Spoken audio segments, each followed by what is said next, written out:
was fun. Are you shaking your head like you didn't have a good time, Bill? I didn't stay up late enough. I just saw the headline: Oregon State rolls on ousts Oklahoma State in Cunningham. What a weekend of basketball!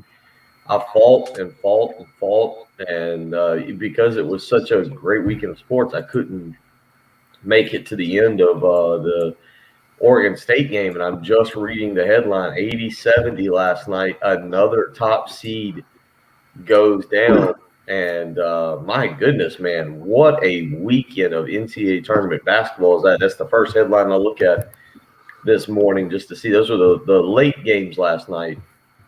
I think it was it Villanova and North Texas was the other one, and Oregon State and Oklahoma State. I'm just seeing that headline. Good grief, what a weekend! I mean, that's bad for basketball. Don't even start, Pat. Nope. What are you talking about? I will not watch that game. Hey, I couldn't care less. I couldn't care less to watch Oregon State and Loyola Chicago.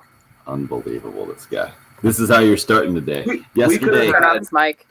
We could have had Illinois and Oklahoma State. We could have had Io and Cade Cunningham. We'll never see Cade Cunningham play college basketball again. It's true. And we get to watch. I can't even play on Oregon State. I don't know about Oregon State. It's true. It's the brilliance of the tournament. I know, but to a point. So you didn't enjoy I'm basketball. I'm officially bummed now because I really wanted that game. That game was the game that I circled at the beginning of the bracket. When I pulled out my bracket, I said, Illinois, Oklahoma State. That's what we need. And we're not going to get it.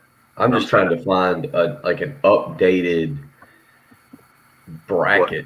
If you just go to NCAA.com and select the March Madness thing, March Madness tab on NCAA.com, they have it's under official just bracket. An updated, view the bracket. Yeah, what a weekend. Absolutely. It was such a weekend that, what was I watching? And all of a sudden it popped up that Oral Roberts is up 3 on Florida with 20 seconds to go. I was like, oh my God, what a weekend. Yeah, you're right. Oh, wait, that's still bracket. 8 different conferences won the 8 games yesterday. I thought it was an absolutely fantastic weekend of college basketball. And Patrick, if this is the late 80s or 90s and I had taken some 3-year journeys with these programs and teams, then I'm with you. That's not college basketball. College basketball hadn't been that for decades now. This is just nice to have back. I appreciate so many good games yesterday. 8 games, 4 of them decided by 3 or less. The 8 different conferences that win, the double-digit seeds that got into, was it first time ever? 4, 13 or higher seeds advance out of the first round. Unbelievable weekend of basketball is what I saw. You throw in some Gamecock baseball against Vanderbilt, big-time comeback yesterday after big-time disappointment and a no-hitter, almost a perfect game for Jack Leiter on Saturday, and a tough 3-2 loss against Kamal Rocker on Friday. But the Gamecocks avoid the sweep and survive and get 1 game out of Nashville. We got Shane Beamer and company getting going on the spring practice field. Our buddy Eric Kimry was doing the old ladder right out of practice, wearing the Lou Holtz socks and the whole thing. Plenty of social media videos to catch up on from the Gamecock football perspective. It was quite the weekend, man. The Oral Roberts 15 seed knocking off Florida yesterday is really what stands out to me as I sit here this morning. But there were so many different games across the board. Bill, what's standing out to you? Yeah, if you just the tournament in general, man. The zaniness, the Abilene Christian knocking off Texas, Oral Roberts over Ohio State to start the thing off. Loyola Chicago yesterday leading basically wire to wire on Illinois. We did call Maryland over Connecticut. Still kind of like that one late tonight. I'm with you, man. I you know what? Not having the NCAA tournament, I think I would normally come in salty like Patrick this morning and say, the big names are being eliminated, and that there was games I wanted to see, and I don't like this. You know what? Not having the tournament last year And going back to Friday morning, I wasn't sure how I would get involved in this tournament and how I would kind of feel about it. And as we sit here on Monday morning, you're right. It's been an absolute blast to watch. And the upsets, North Texas over Purdue. I mean, look, I had Texas in my Final Four, so Abilene Christian over Texas, I hated because I'm competitive and I want to get that right. I had Illinois in the Final Four and hated to see that. But no, I'm with you, Tim. Like not having the tournament last year and getting it back this year and being able to watch this and just see the madness that is March and seeing the upsets. I don't know if I have as much interest in the Final Four as maybe I'd had in the past. We'll see as we get there. It's kind of the same thing that I'm kind of interested to see how I feel when we get to it. But man, you're right, and a lot of them have been fantastic games, down to the wire. Teams having last second shots to tie it or to send it to overtime or whatever it may be. It was fantastic. I was glued to the television all weekend for college basketball. I didn't watch. It was first weekend. I haven't watched a single shot of the. Actually, I guess I did watch Thursday, but the PGA didn't get into it. I'll be honest. I've watched very little South Carolina Vanderbilt baseball this weekend. I kept up with it through Twitter or through a few other different avenues, but it seemed like South Carolina was just in a bad spot all weekend. You mentioned the rally that they had yesterday to avoid being swept, but that momentum is going in the complete wrong direction for the Gamecock baseball team. And now you get a showdown. You get a midweek game, and then you get a showdown with Florida, and they're in a rough spot. They're in a very bad spot right now. But yeah, my attention was solely focused on the NCAA basketball tournament. And Patrick, normally I'm with you. Normally I'd be upset. Normally I'd pound the table here and complain and say my favorites are being eliminated. I'm not doing that this year. It has been a blast to watch this weekend with games and storylines and seeing teams like North Texas and Oral Roberts and just all kinds of fun. Loyola, Chicago getting back to the Sweet 16. Yep, I'm with you, Tim. Incredible weekend of college basketball. I almost forgot how long it's been since we've had a show because, I mean, we weren't even here for the first Oral Roberts win. So, right. I mean, we didn't even get to – I would have talked for 3 hours about hero ball and how it's destroying college basketball. And that's pretty much led to us getting these poor matchups now in the Sweet 16. Oh, you talking about, was it Washington? Dwayne Washington. That guy, I tell you. Just thinks he's the only player at Ohio State. I will admit to you, I don't have any rooting interest whatsoever for Ohio State. There's nothing there. But you are right. That guy totally forgot about – who is the big guy they had in the middle? DJ Liddell. Oh, my goodness. What was Washington doing? He was the only guy – did you see that stat at the end of the regulation? The only guy to take a shot in the final 4 minutes. And it wasn't schemed that way. He's just a point guard and refused to pass. Exactly. You are right about that. I watched that, and if I was an Ohio State fan, I would have lost my mind watching him decide that. And he did that thing. You put the tweet out. I totally agreed with you. The fadeaway jumper that wasn't even a three-pointer. Yeah. In no world is that a good shot. At no point in the basketball game is it good to take a step back, fadeaway three when you have a full shot clock to work with. Yeah. It's just mind-numbing. Craig on the live stream brings up another upset that we haven't mentioned, Ohio over Virginia. You only had one bad thing happen over the weekend. That was VCU getting I don't know what too many contact tracings and that's interesting too. Do you see how it happened? I didn't see. I didn't catch that. So they think it happened in the Atlantic 10 tournament because a ref got it too, and somehow St. Bonaventure didn't. But they said that in the hotel they were staying in Dayton, there was like just a completely fully packed hotel with random guests that were doing whatever they want, kind of. There was, I think somebody said it might have been like the Ohio's high school basketball tournament or something like that. Really? So there was just like hundreds of people in their hotel and just like, I guess they're just eating continental breakfasts just around everyone, like not at all bubbled up or anything. Like they kind of got screwed by the A10, it looks like. Yeah, because they've had positive tests since Wednesday, and they had like 2 on Wednesday, 1 more on Friday, and I think none before the game on Saturday, or maybe 1 before the game on Saturday, and they were ready to go play with like the 5 guys they had, and the NCAA said, no, you can't do it, sorry. You know, and we'll get to it maybe later this morning. The crazy thing here, and guys, I'm gonna tell you, I know it's a 1-year thing, and the novelty is fresh and it's new, and I don't foresee it being this way. Count me in. I mentioned this on Friday. I think I like Friday, Saturday, Sunday, Monday, because you got more basketball on a Monday here. It carries through the weekend. I'm all in on the.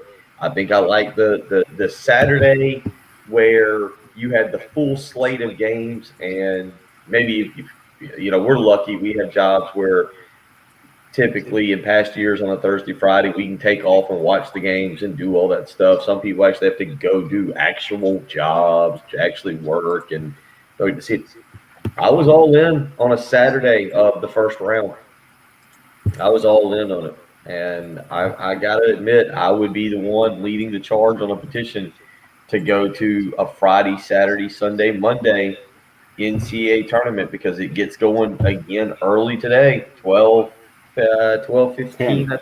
12:10 tip-off. Oregon, Iowa is game number 1 today. I don't think they're going to switch the format, but I got no problem with another full day of basketball. We've had 12 solid hours the last 3 days, basically. So 36 hours at least of almost nonstop college basketball, and just the way this thing has gone down, the drama. And let's be very clear too. There are a lot of good teams left. It's not like, all the bad teams all the good teams have somehow left the tournament and you get no good matchup.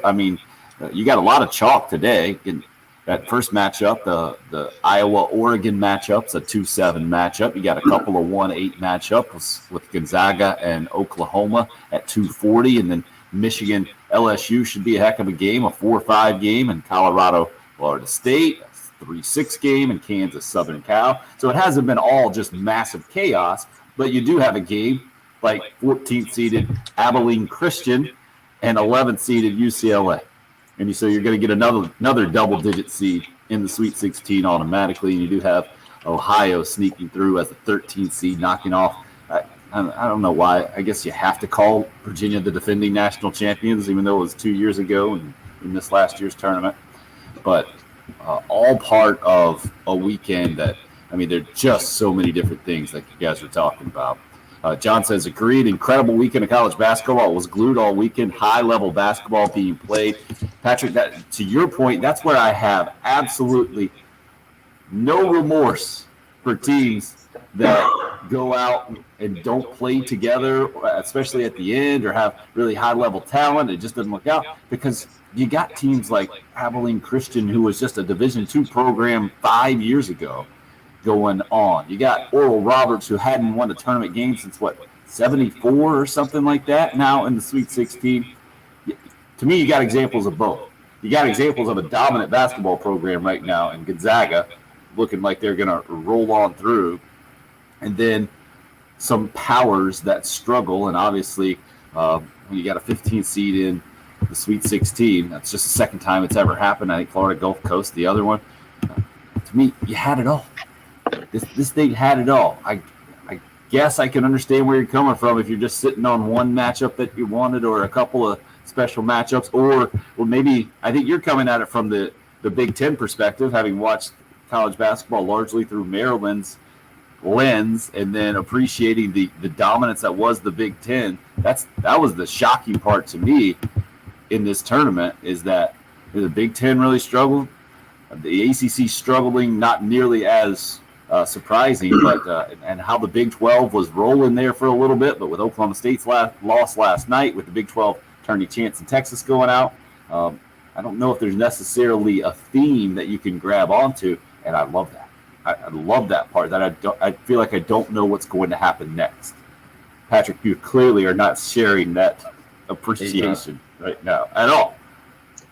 No, I'm not. I mean, look, Oral Roberts is actually a fun team to watch. I mean, they have the nation's leading scorer, this kid Max Abmas, and the other guy Obanor. I mean, I think they've combined for over 100 points in 2 games. They've both been just filling it up like crazy. So, I mean, there are still storylines. Like, I do like when the other team, like the North Texas game. I don't know if you guys watched the North Texas game. The kid Hamlet was dominating, and his dad is wearing his dad's wearing a sweatshirt that says it has his picture of his son, and just all over the sweatshirt is his accomplishments. It says leading scorer in the conference player of the year, and just weird little things like that. And then the thing that really upset me yesterday was Kofi Coburn dominating, Io playing really well, but the rest of Illinois honestly Loyola just refusing to stop scoring and being a really good team, and then seeing those nerds in the student section doing their dumb little dance. Did you see that? It went viral on Twitter. I saw it. Yeah. I was fuming at the stadium. I was working a baseball game, just watching that, just upset the whole time. You were mad with Loyola Chicago students doing a little. If you're gonna get Yeah, mad, because they don't deserve it. They don't deserve to be in the Sweet 16, except they do, because they're a really good team. Seth Davis and Clark Kellogg and who else is that? Ollie Zerbiak dancing with some fake cartoon characters or whatever they're doing on CBS show or the TBS show. Kept showing that and was laughing. That was right. To me, if you're gonna get mad at that, kids having fun. I just wanted to see Illinois keep playing. They're so good. They were so good. They're not better than Loyola Chicago. Except they are. Except they weren't. That's the problem. Except they weren't on Saturday or Sunday. Well, I'm with Tim. It was a great weekend, and I'm with you. We'll get through today. And then tomorrow we'll kind of sit down and redo our brackets and where you see the Final Four heading. I did lose. The number 3 favorite is for the national championship now. It's Gonzaga 1, Baylor 2. You got something? I'd say Arkansas 3. I saw Loyola Chicago is the 3rd favorite to win the national championship now. It's plus 900. Yeah, I got a notification. I think it's Bleacher Report or something. I'll see if I can find that exact notification.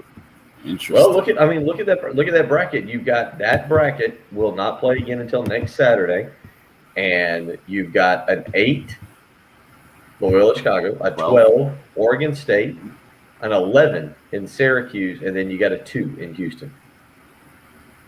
That's your seeds remaining in the Midwest Regional. An 8, a 12, and 11. They were very fortunate to come back and beat Rutgers yesterday. I thought Rutgers was the better team for most of that day. The Texas Tech Arkansas game I thought was pretty fantastic. Another team, Arkansas, fortunate. I don't know how the left-handed layup doesn't even hit the rim for Texas Tech right there. But that was a fantastic finish as well as a bunch of others. And we'll try to break it all down for you. Won't be able to. USC women's basketball rolling as expected in game number 1, and their road back to what they're hoping is the Final Four national championship game. No problems at all last night with Mercer. Now moving on to take on Oregon State or Florida State. I guess I got to update that. Did you guys see who ended up winning that sucker? I didn't even see that one. I'll check that here in just a second. But it was Aaliyah Boston leading the way, 20 points, 18 rebounds. And it was a tied at 27 all, in the second quarter there. But Mercer had opened up a big run, but Carolina obviously a big third quarter and rolling on to have no problem with Mercer. The final score 79-53. The Gamecocks advance to the round of 32 and taking on the winner of Florida State, Oregon State. We'll update that for you as we roll on this morning. Just looking at the live video stream sponsored by Buford Lending, and TJ says, good morning. Hope everyone has a great Monday. Ready to hear from Gamecock Larry.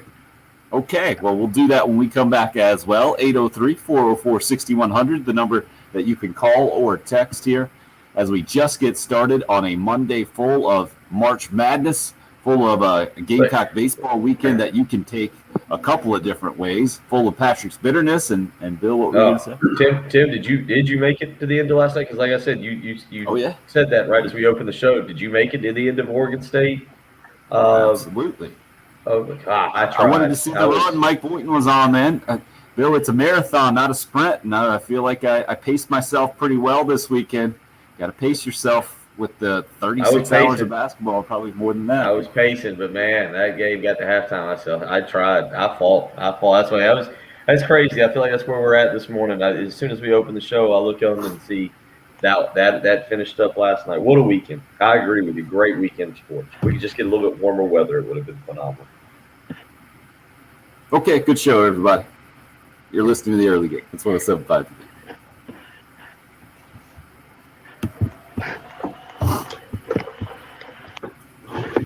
Jen, you didn't send me anything. Do I have anything here?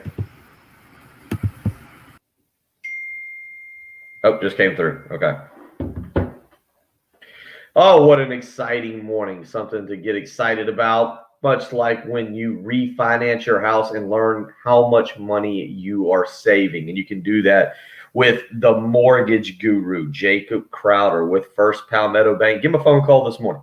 803-719-1005. That's his cell phone. And even at 625, Jacob's ready to get a Monday started. I guarantee you he stayed up late watching basketball, but I can also guarantee you he is up helping customers this morning. So if you've been thinking about refinancing, don't miss a golden opportunity to save a little bit of money. 803-719-1005. Again, you can email him the letter J Crowder, CROWDER at firstpalmetto.com. That's how you can get in touch with him today. He's helping people save $200, $300, $400, even $500 on their existing monthly mortgage payment when they refinance. And if you're thinking about buying a home, well, it's a great time. Of course, the housing market is hot. You get in there, you find what you like, and you can save money on that because interest rates extremely low. Don't wait around. Give Jacob Crowder a phone call today, 803-719-1005. He's the mortgage guru, Jacob Crowder with First Palmetto Bank. All right, let me go wake up some kids. Thankfully, they did not stay up as late as their father. Attaboy, Timothy, Oregon State, you're all in, huh? Morning, Trey, Travis, yep. I wouldn't describe him as okay. All right, well, Sister Jean better not be the headline this year. It better be the players this year.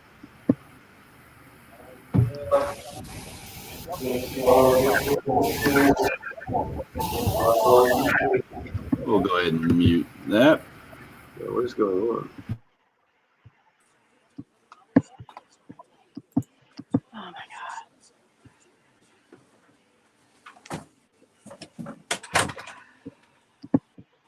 God.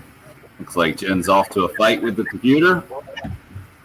No, there's some alarm going off in the rack in the hallway. Yeah. So I'm hearing Yeah. constant beeping. It's like, okay, I can't listen to that, so I need to shut the door because it's just going to get hot in here. And I'm just like, I listened to it for probably 20 hours this weekend. yeah, that'll make you crazy.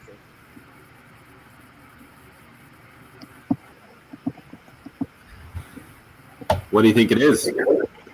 Some battery low on something in the rack. Okay, I guess.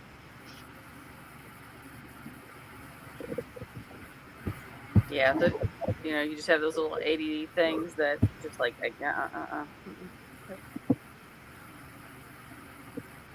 You're better than I am. I would have probably broken something by the third or fourth hour.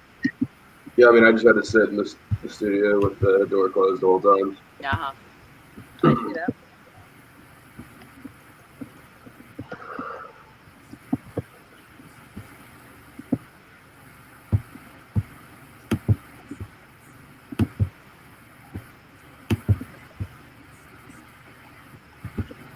Let's see if this is back to normal now. Go ahead, Craig. Just poke the bear. Go ahead. Go ahead, Patrick. What happened to Illinois? Nothing happened to Illinois. Loyola was actually just really good. In the second half, they just fed Coburn on every single play, and he was getting easy buckets. And then Chicago would just come back and get another bucket. They're just good. Cam Crutwood got a couple big steals late. Just can't move, but great hands.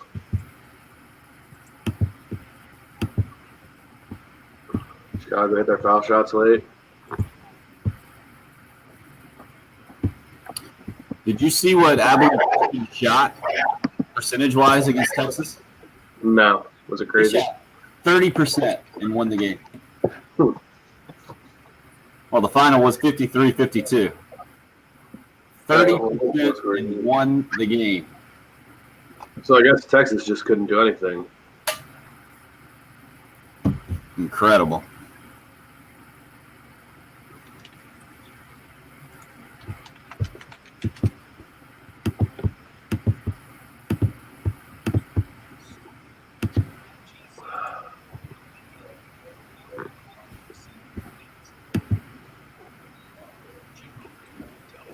So, Jen, I'm seeing combined breaks every hour. Is that right?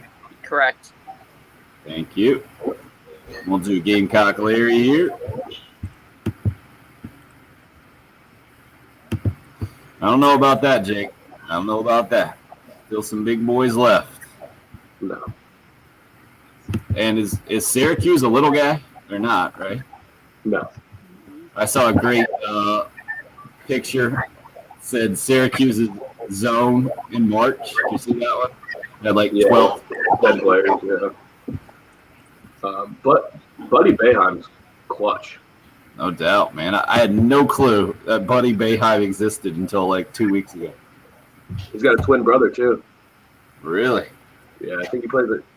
You didn't know about Buddy Boeheim? I think his brother plays at Cornell.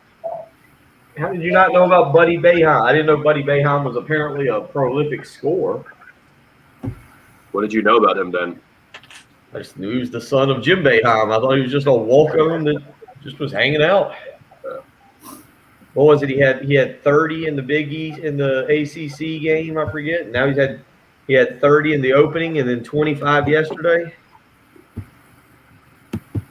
I don't know how you would have known about Buddy Boeheim if you didn't know about him as like being a good player. I don't watch enough Syracuse. I knew who Buddy Boeheim was. I just don't watch enough. You just knew there was a random Boeheim and you just thought he rode the bench. I thought Jim Boeheim was You know the some names of the head coach's stuff. kids no matter what, whether they're good players or not. I thought he was just, hanging out on the team.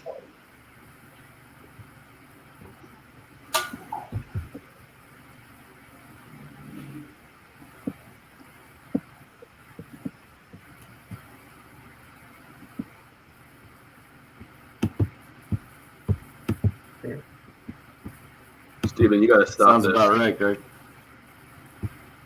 Now, he had him when he was 53, I think. I think I crunched the numbers. Well, it's something about the game. Twin Peaks giving you the chance to speak your mind whenever you feel like it. It's our hot take hotline. There for you 24/7. 803-978-6654 is the number. 978-6654. If you need to vent, it is there. It's sponsored by Twin Peaks for the men who never settle. Go see them down in the Vista at 600 Gervais Street. Our hot take hotline utilized by our favorite 86-year-old caller over the weekend. I think I heard it was Brad Underwood, next coach for the Gamecocks. Is that correct, Gamecock Larry? Is that what you were thinking this weekend?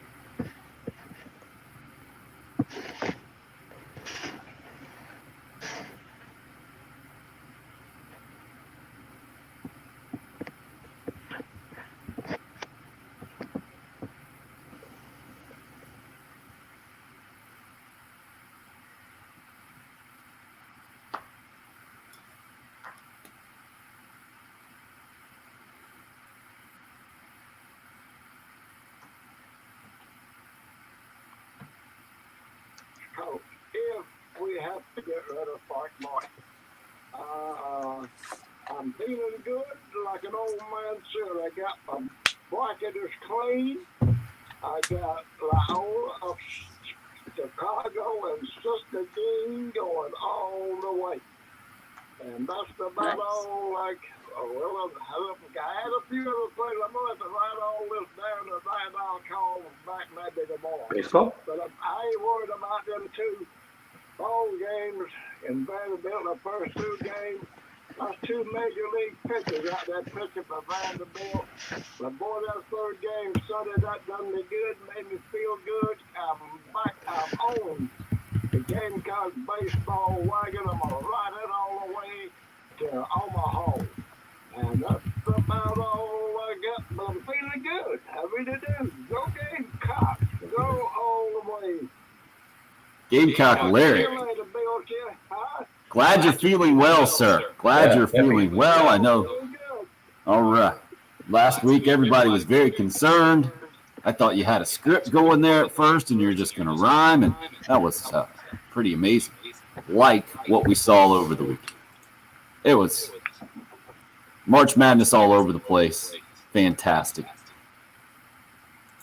What happened with Gamecock baseball is fascinating in so many different ways. So if you didn't hear, you're just waking up, you didn't pay much attention to it.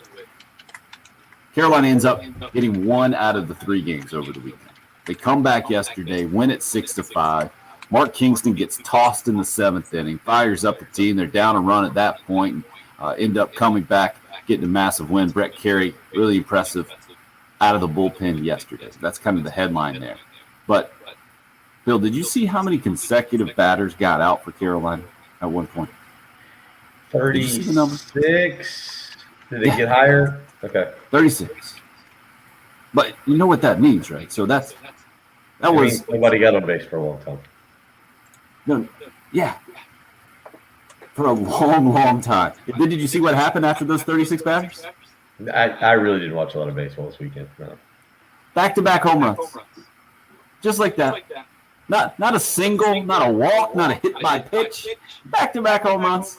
36 guys, 36 up and 36 down, and then back-to-back home runs. One of the craziest things I've ever seen in baseball. Because you do the math there. So Jack Leiter on Saturday, no hits Carolina. But he was a leadoff walk away from a perfect game. Leadoff walk, 27 up, 27 down. And doing a bunch of it with fastball only and as good and then some as advertised. The Gamecocks actually got to Kamar Rocker for the first time anybody did that this year. Got a couple of runs off of him, had a tie game, and Vanderbilt made the plays late and got the win in the series opener on Friday night. So Carolina was in the midst of a 6-game losing streak, 36 up and 36 down. And down, I think it was 4-0 at the time, and ended up coming back and beat Vanderbilt yesterday. Gene says, great win for Carolina against Lionel Richie and the Commodores. Hope it rights the ship. I'm not here to tell you that it was an amazing weekend by any stretch of the imagination, but yesterday was a massive win to end up just 1-2 instead of 0-3 out of the gates, especially staring at Florida, one of just 2 teams in the SEC to sweep in the opening weekend. They did it against Texas A&M. Florida coming to town this weekend. Citadel up next for Carolina baseball. It was something else. You combine that, I understand if you didn't watch much of Gamecock baseball this weekend because you kind of had to go out of your way. Even though Saturday's game was on the SEC Network, it was a noon game, and it was a quick one. When you go 27 up and 27 down, Jack Leiter was really, really good. But yesterday's game, especially to see the Gamecock head coach kicked out, basically went and told the umpire, hey, you don't talk to my team, I talk to my team. And that gave him the gate pretty quickly there. Then they have to pause the game. It's that weird, hey, your coach actually needs to leave the field. We can still see him here. I know you guys are ready to play, but he has to leave. We can't see him at all. Was that planned? Was that how he was trying to fire up his team?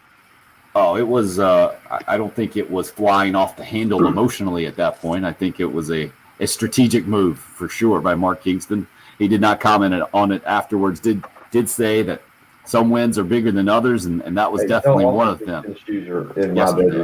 But a notable weekend for Gamecock baseball for sure. So Clemson also had a big weekend, ended up taking 2 out of 3 against a ranked Virginia Tech team. So that's the word in college baseball. College basketball, obviously the headliner. Bill, if Gamecock Larry can be feeling as energetic as he was, just calling up the old hot take hotline, mentioning replacements for Gamecock basketball. You had the USC women rolling last night. Just a quick, do we have any kind of update on the Frank Martin situation? I feel like that was our topic of conversation last week. We kept waiting for some kind of resolution. We didn't get anything. No, so I have talked with people over the weekend, just exchanged text messages, and I do think that by the end of this week we will have a resolution one way or the other. I'm glad that Gamecock Larry has got a name out there. I don't know why he thinks it's Brad Underwood. I can say with 100% certainty that regardless if there isn't an opening, it will not be Brad Underwood. That one I will. You don't think he'd leave Big Ten champions for South Carolina? Yeah, if you can recruit Chicago, you can recruit anywhere. It's true. It's not like there's a lot of talent that flows in that area. Right, exactly. It's not going to be Brad Underwood. Just the general feeling I still get is it'll be. I think whenever they get to it, it'll be Bob Ritchie at Furman, if that is the direction that South Carolina likes to go, just based on a lot of text message conversations this weekend. And I do still kind of tend to lean toward thinking there will be a new coach at the University of South Carolina next year. I'll also say this: people saying Mike Boynton. I think the odds of it being Mike Boynton are extremely slim, very, very, very, very slim. I kind of lean toward a Bob Ritchie with Furman, but we'll wait and see. But I think that there will be a resolution. There are some jobs open. Guys, I was shocked. Friday, my days are running together. I'm not advocating for Steve Wojciechowski for the South Carolina job, but when you look at what he had done over the previous 4 seasons, not counting a bad COVID year, and they let Steve Wojciechowski go at Marquette, I was shocked by that one, I think, on Friday afternoon. I believe that was Friday. Does that seem right to you guys? Days are just running together at this point after all the basketball I've watched. Yep, you have that news. You have the UNLV news that they have elevated an assistant coach. It's Lon Kruger's son, Kevin, I believe, the new head coach out at UNLV. Bill, I know you had mentioned that as something to watch as far as the Frank Martin situation goes. A lot of people had mentioned the New Mexico relationship he has with the athletic director, and they moved quickly on Richard Pitino, who after he got let go at Minnesota. So that's the movement that I saw from the coaching carousel in college basketball. And again, no news from Frank Martin there. Plenty of news social media wise. You see Shane Beamer was absolutely all over the place yesterday. No, supporting every single Gamecock athletic event that he could possibly get to. And had some picture evidence, some photo evidence out there on the social media. And USC women's golf, the number 1 team in the country, getting a win over the weekend, as well as the women's basketball team rolling against Mercer last night, moving on to take on an Oregon State team who absolutely blew out Florida State in the 8-9 game. So it'll be Carolina against Oregon State coming up tomorrow. I don't think the details of that game have even been released yet, so we'll pass them along when we get them. Jake was fired up at some Gamecock baseball over the weekend, says, I was screaming at the TV at Vanderbilt for leaving Rocker and Leiter in the game into the 8th and the 9th innings. That's Jake on the Facebook live stream. Yeah, the pitch counts were up there a little bit. I think right around 120 or so. In the Leiter situation, I don't think he'd take it. I mean, basically working on a perfect game after that leadoff walk. I understand that one. And then Rocker's their guy. That's, to me, it's all part of the college baseball intrigue. Is some guys are on really limited pitch counts, especially this time of year. Some guys get a lot more leeway. What we saw a Mercer guy go into the 120s a couple of weeks ago against Carolina. So it's just different coaching staffs handle it differently. I get it that Rocker and Leiter are big-time Major League Baseball prospects. So you can I understand why Gamecock fans were a little salty at Tim Corbin maybe for that happening. Well, is there any sort of like are MLB teams upset about this? Because these guys are different, right? Because they'll be both top 5 picks, or right. Like, is there any sort of like decorum in when you know a guy's going to be a big leaguer? Like maybe you don't throw him that much. Is there any issues with that, or it just is what it is? I think it depends on the guy. It depends on a lot of different things, on the circumstances and weather, where you are in the year, how healthy they have been. I think all of these have been taken into effect, and Vanderbilt does not have a history of wearing out their guys and not letting them have Major League Baseball draft success. So I wouldn't look into that any more than Gamecock fans would have preferred not to have faced Rocker and Leiter, and I totally get that. And again, the comeback win yesterday was big, and we'll see what Carolina can do with it now that they've ended that losing streak and move on into, again, the SEC portion of the season is not going to be easy at all. Do you guys up next, having swept over the weekend? Yeah, in front of you, I'm scrolling back through for the box score from Saturday, and even I'll go to see if I can go to Friday. But do we have how many pitches Leiter and Rocker threw for the games? I didn't think it was many. I didn't think it was many at all. Especially, it was up in the 115, 120 range or so. It was plenty. Was it? Yeah, okay.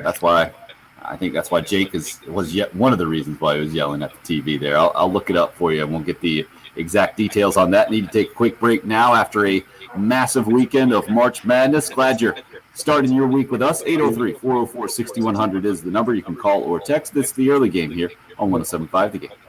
The home of the Gamecocks and no head football coach. Let me do this commercial. Then I'll...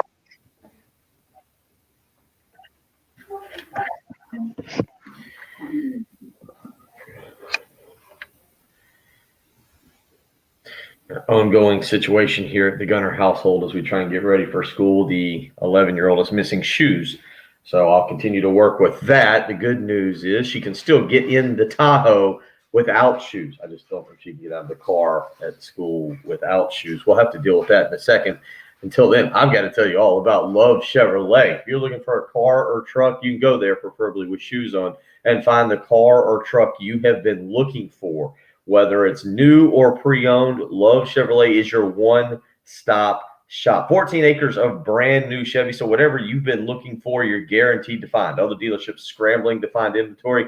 Not the case at Love Chevrolet. And just recently, they moved over their extensive pre-owned lot from Knox Abbott Drive over to Love Chevrolet over in Irmo. So go visit that as well. Graduation season is upon us. Can you believe it? It's March 22nd. It's just around the corner. So if you're sending a new graduate either off to college or off into the real world, go check out the incredible pre-owned lot available to you at Love Chevrolet, I-26 in Harbison, between Lowe's and Frankie's Fun Park. Again, whether it's new or pre-owned, they've got you covered. 14 acres of brand new Chevys.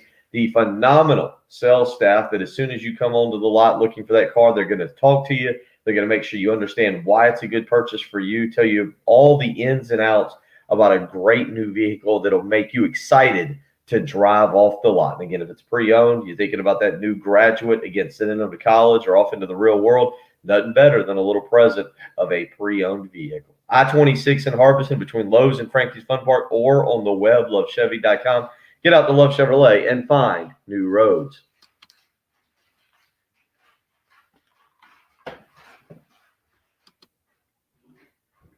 All right, let's find some shoes. Where are the 11-year-old shoes? Yes, that is the big question. Let's take guesses, everyone. Let's take some guesses. Let's see. My shoes in my house usually end up in the garage if we can't find them. Still doesn't have the traditional garage, though, so not in the garage. Patrick, what about you? You got a guess? Where are the shoes? Under the bed. Probably just flipped them off. Yeah. I'll go closet. I'll go in the closet. I bet you they're not in the same place. The left and right shoe. They're in the Ooh, car. car. Wow, great guesses so far this morning. Is anyone in no shoes in the house? Yeah, my house. Yeah. I mean, it's not like a strict necessarily rule, but You get zero and just come clean it right up. What are you talking about? Exactly. try to help them out as much as possible. And man, it took the Is it carpet when you walk right in? no, Okay. not. Took the little dude to the park yesterday. Oh, that dude just wants to pick up anything and everything and shove it in his mouth. No, It's so ridiculous. Sounds right. Have you thought about feeding him? No, I thought that's when he turns 2. Just yeah. Just a little parenting advice. Yeah. Oh man, yeah, Good that's idea. not fun at all. No, it was all right. It's just I felt like I was doing the version that I do at my house, just on the rubber, the whatever playgrounds are these days, that rubber mess. Yeah. It's not fun if you can't get at least one piece of gravel embedded under your skin. Right? growing Yeah, up, he was you know? trying. Well, it's good for the immune system. Good for good for Minerals. everything. Builds character. As long as you don't have to take him to the emergency room. Yeah, exactly. Not as fun. All right, Chris says if they're like my kid, they'd be in the car. See? So, Patrick, you said under the bed. If one is under the bed, where's the other one? I'm just imagining like flipping them off and like one's probably like in the closet, one's under the bed. Yeah, Combining our answers. Can't blame the dog. because not. Maybe the cat snuck in and stole one. There you go. The neighborhood cat. Should I get another cross sticks? I have one right here. He said you should hang them. Hang them on the wall. Attaboy, Craig. Oh, I thought when I heard someone hanging, I was like, oh, we're supposed to hang shoes on the lacrosse stick? Okay. I have some cool ones right here. This is my wooden stick Oh, cool. that I used to use in high school. Hey, with a wooden bat. Yeah, it hurts really bad and it bends. The wood stick hurts bad. That hurts worse than the. I don't know what you call the other material. Aluminum. Generally, aluminum. You're using there's a couple like titanium's heavy. Those are like the stiffest ones, but like scandium or this one's scandium. It's called scandium. Sure, you could have given me a million guesses, and scandium would have never popped up on my radar. I don't know if it's a real metal, but that's what it is. And this stick's from like the 80s. This is my uncle's stick, and it's super heavy before they figured out how to make the alloys light. Huh? That Great sounds news, good. guys. 11-year-old shoe. I heard about it. Let's all listen now.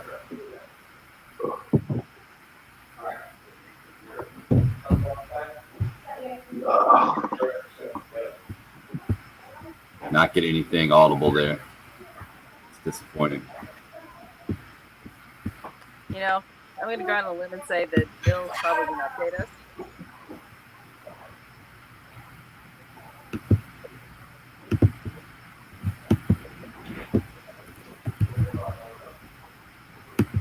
Oh. Yeah, wardrobe change today. Spilled coffee on my sleeve. On your sleeve? Yeah. I didn't get a good grip on the cup, and I almost dropped it, and then I swung it, and it. Wouldn't have been This good. one's sleeve, man. Mine always ends up in much worse places than a sleeve. Oh, Jason said he heard couch. Did you guys hear couch? Wow, great ears, Jason. Good ear, no kidding. Maybe he just had his money on couch and he's just trying to sway the jury. Head back in about 30 seconds. Will Bill be back is the question. I'm going to go with a big negatory on that one. I'm gonna just go to school now. We'll take it from here.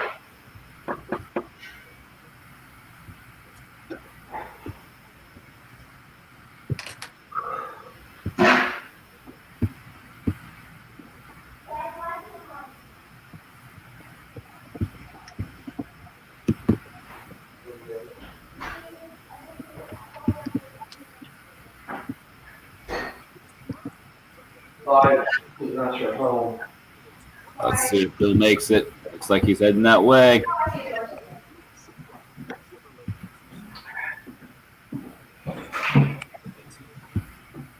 Oh, Whoa. and a cat. How about that? Wow. You're Dr. Evil. Cameo. See, the cat did find the shoes.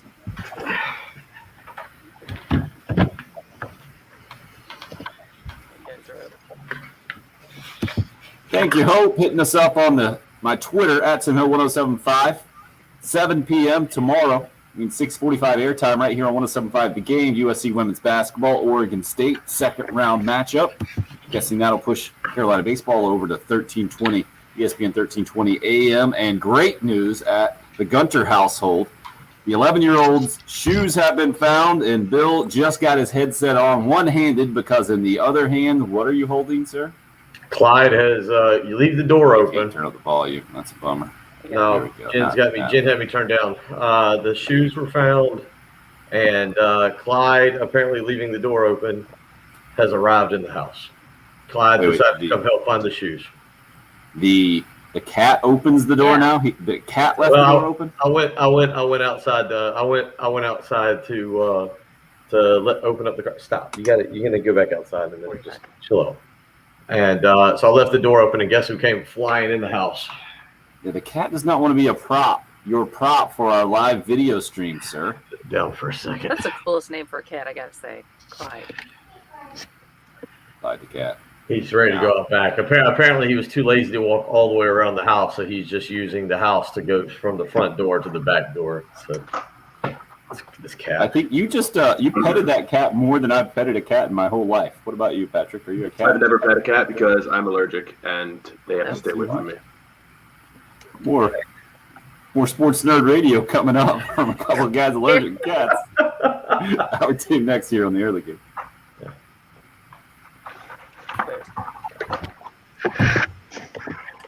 All right. Found the shoes. We got the cat. Where were the shoes? Apparently, they were next to the couch. Well done, Jason. You heard it They correct. they were squished next to something. I don't know. The ottoman. They were squished next to the ottoman. Ottoman. So the morning is going well, folks. It's going well. So we're now going to get kids to school and come back and continue the fun. Good luck Yay. out there. All right. We'll return shortly. Is I there any never other way wear for shoes Bill? anymore, but I always can't find. I can never find my wallet when I need to leave. What is that? Ever. My son's the same way. Like, what is it with that? Like, Well, it's. I mean, I have a black desk and my wallet's black and like my TV and everything. It's just don't kind of you blends put your in. keys with your wallet? Sometimes, but Yeah. a lot of times I'll also like throw. I usually throw the keys because I have to unlock the house. So I usually throw the keys right on the table when I walk inside, but the wallet's still in my pocket. So the wallet could be removed from my pocket at any given time during the day. And Mhm. That is still a highly untapped market, I think. Whereas the female purse market has been exploited to yeah, all ends. It's the male, how you carry the keys, and the ID and the money. Mhm. I know they have the combo things, but I saw a dude yesterday was wearing the old clip on the belt with the keys. You know, people do that thing. yeah. I wear Like- sweats and shorts too much for It's that. just not a universal way. It's just not. I frequently have to go into the hamper and pull out the shorts that I was wearing yesterday because I just leave them in the pockets too. I do Mhm. that all the time. Huh? The wallet. The wallet? Yeah. Well, are you a cash guy? You're not a cash guy, are you? Not really. So it's not that big a deal, right? Well, I need my debit card and my ID, Right. and I can't go. I need to like scan into work at Work. night, so I have to have it when I leave. Right. You're not a lanyard guy, right? No, I'm not a lanyard guy either. really no good answer. Whoever solves that riddle is going to be a rich, rich person. Yeah, I don't I see would- either one of you as a fanny pack kind of guy. Yeah. No, I've heard the fanny pack extolled the virtues of the fanny pack. Can't be that guy. No. Thank you. Yeah, my dad did say Patrick holds the Brown State record for losing his wallet. I did actually like lose so many licenses that I had to keep going back and get a new ID, and they did say like, "Hey, we're gonna like have to." I don't know what exactly they said, but it was like, "We think you're gonna be like accused of selling IDs or something like that. If you lose another one, you're gonna have to like go through this process because you're not allowed to lose 5 IDs." Where is that written in the bylaws? Come on. Stop charging me then. How about that? I think I've been pickpocketed twice because I did lose my wallet in New Orleans when I was in Mardi Gras in 2017, and Totally the whole reason I became a South Carolina resident in the first place is because I lost my wallet in Baltimore last year. I think I was pickpocketed there too.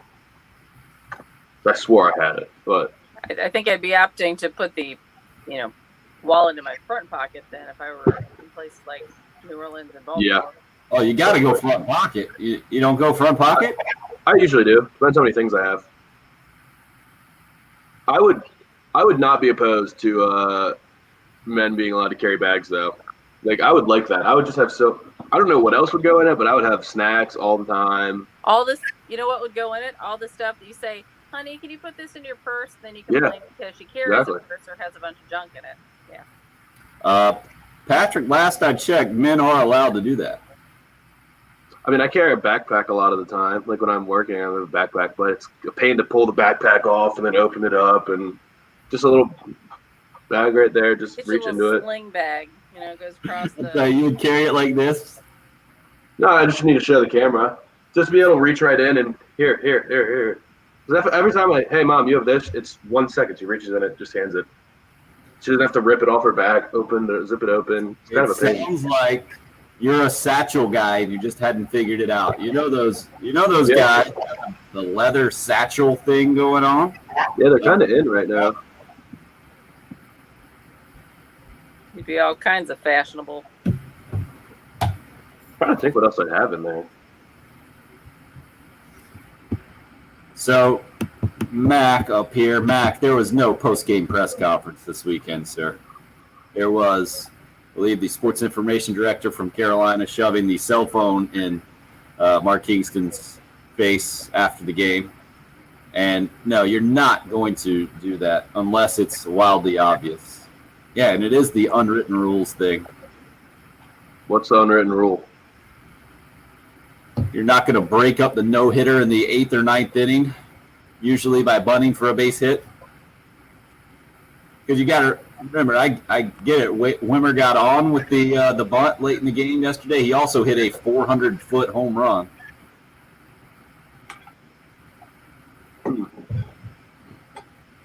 But I would guess if the answer would be that Vanderbilt was playing him with the possibility that he was going to bunt for a hit and therefore never put it down. So it's a combination, I feel like.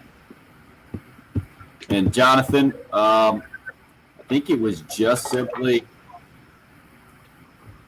don't talk to my players. I talk to my players. It was a little balls and strikes, I believe.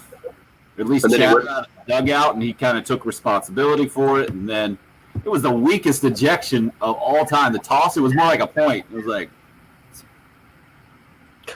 I mean, That's because Kingston probably said, toss him, chuck him out of there. Kingston probably wanted to get tossed. He probably said, hey, also, toss me. Come on. Well, it worked. It worked perfectly, man. Yep. I think the ump can tell. Do the umps have a good feel for, what's happening in the game, or are they just kind of locked in on balls and strikes and not really paying attention? Did he know that Kingston wanted to get ejected? The ump? Yeah. No, I think I've heard it before, mainly in basketball, the conversation of, no, I'm not going to give you another technical. I am not going to do that. But I've heard a ref say that before. Huh. Jake, that's an interesting story, sir. And no, Jonathan, I didn't think it was that bad, the umpiring at the game. Is the cash card just a debit card? Madness is back, and I love it. The March Madness over the weekend, maybe it's the fact that we didn't get it at all last year, but I don't think so. I think this year it's just that special that I appreciate it even that much more.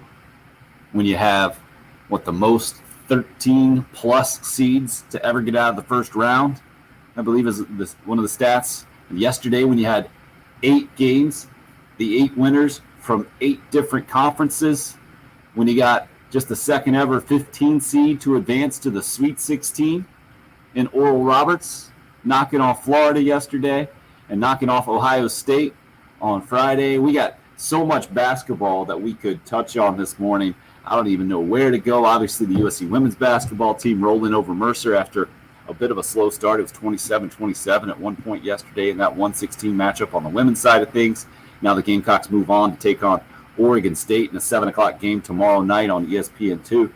But a fantastic weekend of college basketball, I think, says nearly everyone who watched, Patrick Corrett being one of the few exceptions. Is this a bracket pride thing, or are you trying to sell me as this is some of the blue blood programs or the best players that won't won't still be played, and that's what you're really missing out. It's a combination of things. The bracket's over with. As soon as Ohio State lost, I knew I wasn't going to have any hope in that department. Okay, I don't understand why people do this. When everyone's bracket is blown up, then you still have a chance. Do you Well, not I mean, half my Final Four is gone. Somebody's going to get like 3 of the 4 Final Fours, right? Once your national champion goes down, you're done. But how much did you have invested in your bracket? Is my next question. No, none. I mean, I didn't pay any money. It's not a bracket pride thing. I mean, I will say, I was really upset when Ohio State lost because every year going into it, I think that this is going to be my big break. I'm going to win some bracket contest. And I'm going to win $100,000, and that's going to kind of reset. I'll pay off my loans, and everything will be peachy from there. I do convince myself of that every day, every Wednesday before the NCAA tournament. But after Friday, that was over with. That's not why I was annoyed over the weekend. I mean, it was a combination of things. One, I've been hyping up the Big Ten all year, how good they are, and nobody gets to see it. Now nobody gets to see them. I've watched Ohio State multiple times this year. I've watched Illinois multiple times this year. I know how good they are, and now everyone's just going to be like, Patrick was blowing smoke all year. The Big Ten stinks. You just studied for a test, and nothing was on the test. None of the questions were there. Yeah. Got it. Yep. And this is a personal thing. You and Sister Jean, your personal vendetta. Did you have a bad nun experience growing up? I had no nuns. I've never met a nun. Really? Okay. Yeah. Which is weird. Sister Margie was my first grade teacher. Just for everyone else out there, I'm sure died. Yeah, my dad was taught by nuns, he says. Awesome. Did you have any knuckles left? Did they? Yeah, that was good. Yeah, none of that. Sister Margie was cool. She was actually a big basketball fan too, if I remember correctly. Nice. And a big NCAA tournament fan. So we had different experiences there. And then when you reference your dad and with me, I love that, Patrick. Please do more of that this morning. That'll make me feel good as we roll on. 803-404-6100. Love the upsets. I love the madness. The 15 seed getting in the Sweet 16. Virginia getting booted out by a 13 seed in North Texas. I'm all down with that. And then Virginia was beaten by Ohio. Sorry, Ohio. The same colors, throw me off. And then again, it's 36 hours of basketball that I feel like I've done that. Astronomy was the one at South Carolina. That was the self-paced class that it was all up to you, right? It was basically you just go in, you get the work done. This is what I did with astronomy. I just waited all until the last couple of weeks. I'll go in and knock it out. No problem. Love the pressure. Go in and do it. Feels great when you're done. Feel like I've just done that. I've waited the entire semester and gotten all my college basketball in the last 36 hours. Apparently, I'm just going to do school analogies here in hour number 2. Clearly. By the way, Mark just chimed in on the live stream comments. He said, "I told you Arkansas, watch out." I just found this out. Arkansas played. I can't remember which 3 teams it was. It was I think they might have played Abilene Christian, North Texas, and Oral Roberts in the regular season because Musselman had scouted out and wanted to play like the mid majors that he thought were the best and might actually square off against them in the regular season and play him in the tournament. So he's already played Oral Roberts this year, and now they play in the Sweet 16, and he's already scouted Oral Roberts by playing them. I think Arkansas Final Four. Galaxy brain move by Musselman. Well, his reaction yesterday, and that was one of the games of the day. Arkansas, Texas Tech, and Arkansas was pretty much in control of that thing most of the way. And then Texas Tech at the end comes back, and they missed a couple of shots, especially the one in the final seconds. They got a great look on the left side of the basket with a layup, and then for whatever reason, I guess you can call it March Madness.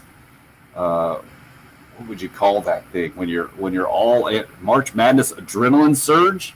That the lefty layup doesn't even hit the rim, just bangs right off the backboard, and Musselman goes and jumps on the press table there. I don't even know if you can call it a press table anymore. The press row table, which is not even press row table anymore, but the front row table, and it's just going. I guess he's pointing to his family or whatever and celebrating. That kind of joy combined with the obvious heartache on the other side for that specific game, but you saw it all over the place. I mean, again, for me, Patrick, this was exactly what I was missing during the college basketball regular season. And I think we've talked about it a few times, but mainly because there was no crowd there.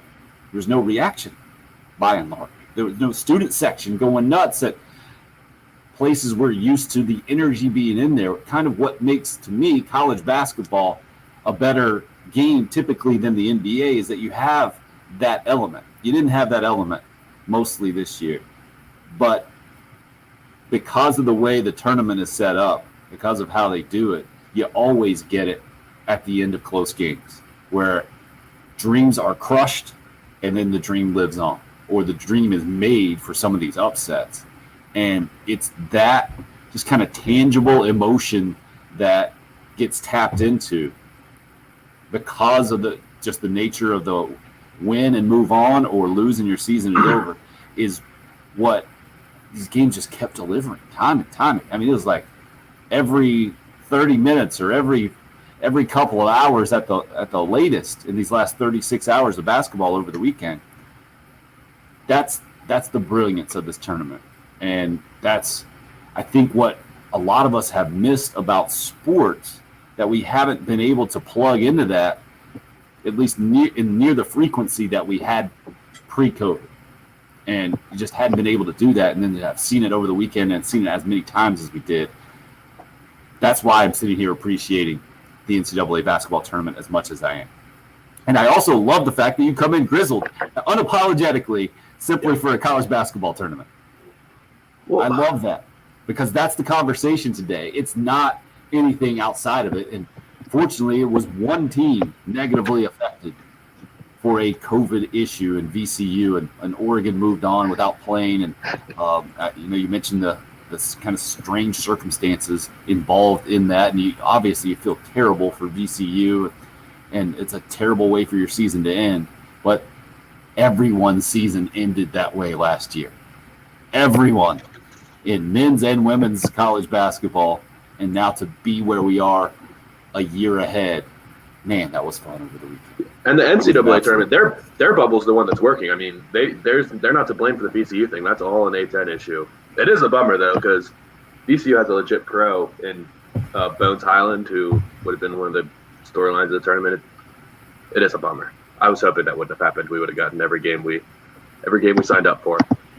So basically, you are bummed just with the results, correct? Is that fair enough? Yeah, I mean, I'm actually just mostly bummed about one particular matchup, and it's the Loyola Chicago Oregon State. Everything else is kind of okay. We didn't get to see much Cade Cunningham. Nobody got to see enough Cade Cunningham. There's never enough Cade Cunningham to be watched, and we didn't get to watch enough Illinois. So, I mean, it's a bummer. Maybe Adesunu and Kofi Coburn come back, and we'll get to watch them run it back. But I'm bummed. I don't want to watch that game. Oh, see, I never understand that mindset. I'm always in for Cinderella's continuing on their run this time. Loyola's not a Cinderella anymore. They're actually just a really good team.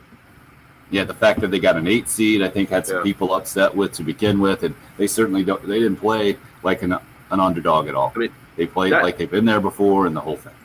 The Cameron Krutwig is one of my favorite players in the tournament, probably. I mean, he's just so out of shape. His hair has been receding for at least a decade. He looks like he's 40 years old. Is not athletic, but just plays the game the right way. He literally just plays like a 20-year NBA vet that's playing at the YMCA, just dominating kids.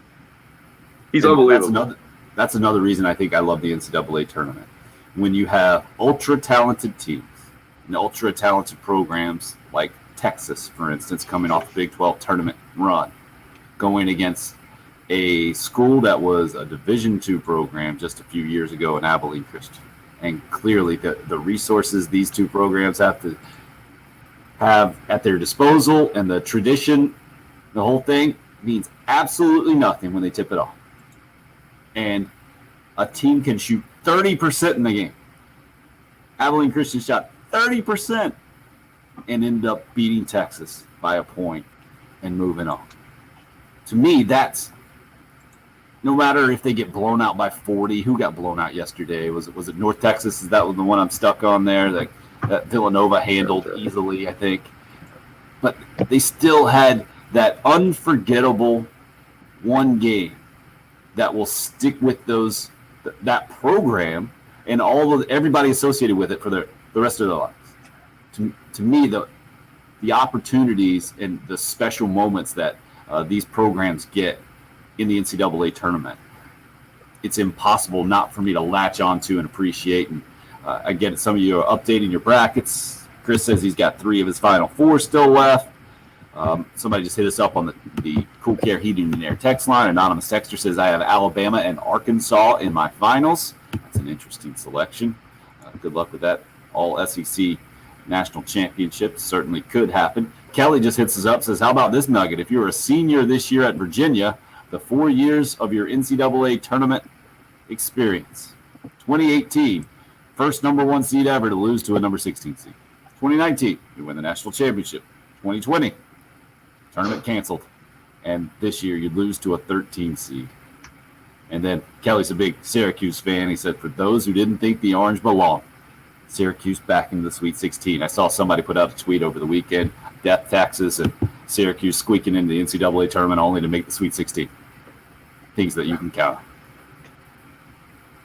Incredible, man. That zone really the first half, that zone, people just cannot figure it out. West Virginia started to at the end of the game. That turned out to be an awesome game there at the end, and West Virginia almost got it back. There was one deflection that the refs made a decision. There was a jump ball that could have been a jump ball. They decided to call it a foul and put Buddy Boeheim at the line. But I mean, that was a great game. Buddy Boeheim is a stud.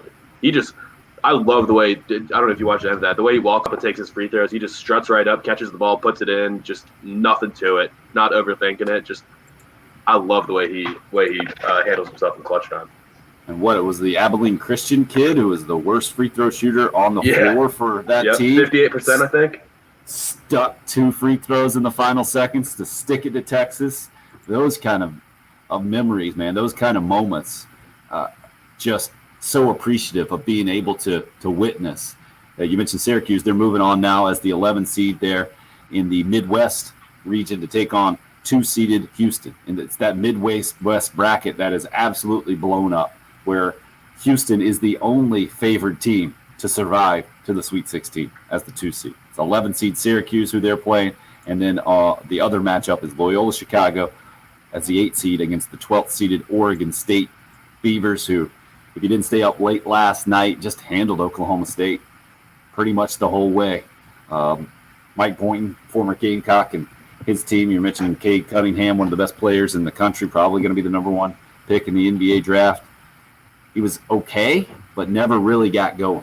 And Oregon State jumped out and kind of rolled. I don't know what happened to Oklahoma State because they almost got they won by 10, but Liberty was on top of them for a lot of that game. They just did not come to play in the tournament. I don't know what the deal was. Maybe Cade Cunningham was just ready to go to the NBA and didn't want to be in a hotel any longer. I don't know. Brutal. Back to the madness, 12-10 today. Game number 1 tips off. It's a chalk game in Iowa and Oregon. Oregon moving on again without playing in that first round as the 7th seed. We're matched up against VCU and Iowa. Didn't have too much problem with Grand Canyon. So you got Luka Darza. If you haven't seen him play at all this year, certainly recommend if you can sneak away if you're at work or check out your phone or take a lunch break, whatever you need to do, watch a little bit of that game. The winner will get the winner of Kansas and Southern Cal, which is the late game, actually. Also going to be a great game. Matchup of big men. Evan Mobley for Southern Cal, the power forward / stretch 5. He'll be a top 5 pick in the NBA draft. He's a stud. Need to check. Chevy Goodwin is the Hammond alum, played with 7th Woods, who's on that Southern Cal team that went to Wofford, I believe, out of high school and made the graduate transfer over to Southern Cal. So that's the Columbia connection to that ball game. Other games this afternoon, Gonzaga, a lot of our national champion selections. I had to pick them as the national champ in the bracket. I just couldn't bring myself to write down them losing. They've got Oklahoma, who moved past Missouri in that opening round game. Gonzaga completely blowing out Norfolk State. So that game's at 2:40. Gonzaga and Oklahoma, the 1-8 matchup there. The winner will get Creighton and Ohio. Ohio is the team that eliminated Virginia, and Creighton a fortunate survivor of a 5-12 game. So, Patrick, I got a little overzealous with my bracket and went 3 out of 4 12 upsets against 5s. The one I didn't pick, of course, is the one that happened. Oh, this is what the momentum of, this is why everyone had Illinois in their national championship, because they were awesome, won the Big Ten, and then Georgetown goes on this crazy run. They're not a good team and wins the Big East, and probably all should have realized that Georgetown's not actually a good team, and they just got butts kicked in that 12-5 match against Colorado. It wasn't even close. That game was over 10 minutes into it. They were down like 25 at the half. I mean, just no fight from them. We did get one of everything, though. We got a 15, 14, 13, 12, 11, and 10. Every type of upset happened except for the 16-1, of course. Yeah, the South Carolina 12 seed, the Winthrop, who a lot of people had as an upset because Villanova's banged up and the whole thing. They gave Nova a good game. That was late Friday night at this point, and ended up losing by 10. Unfortunately for the Eagles, still looking for their first NCAA tournament win, I believe. The other 5 seed to move on was at Creighton. So the 12 seed that knocked off the 5 was Oregon State, handily over Tennessee by 14. And the SEC, not a tremendous showing, but no conference really. I guess the Pac-12 at this point kind of leading the way when you have Oregon State rolling last night, UCLA. So Oregon State was a 12 seed, UCLA 11 seed. Moving on, they've got Abilene Christian today at 5-15 in kind of the ultimate traditional Cinderella versus traditional powerhouse for those of you a little bit older than me, maybe, that remember the Bill Walton, Lou Alcindor dominating days of UCLA. Those two programs matching up. It's just another chapter, I guess, after Abilene Christian got to knock off Texas. And then you got Maryland, Alabama. That's the winner of Abilene Christian and UCLA will get Maryland, Alabama. And I'm guessing you're feeling pretty good about that from the Maryland perspective after the 9-point win against UConn. And then Iona certainly hung with Alabama at times and made that a ball game, but ended up losing by 13. Yeah, I mean, I think Maryland matches up pretty well with Alabama. Alabama just has to not shoot the 3 at a high clip today. That's Maryland's recipe because they're kind of offensively challenged, but they just play awesome defense. I don't think Alabama's basically it's either a dunk or a 3-pointer. It's what they do on offense, and Maryland's not going to give them any easy chances at the bucket. They just play too good a defense. Alabama's not overwhelming in the size department, so I think this is going to be a really good game. I'm bummed I'm only going to be able to watch the first half. Appreciate Patrick on the text line correcting me there. Winthrop has won an NCAA game. It just hadn't happened in a while. They beat Notre Dame back in the day, so they're 1-11 now all time. Looks like NCAA tournament record. My fault for missing out on that. Let me get you a year that happened. That was 2007. They beat Notre Dame by 10 before falling to Oregon, but 1-11 overall. So it did happen. I skipped over that, and didn't happen unfortunately this year. But again, another heck of a run for Pat Kelsey and company, and it was nothing to be ashamed of for sure.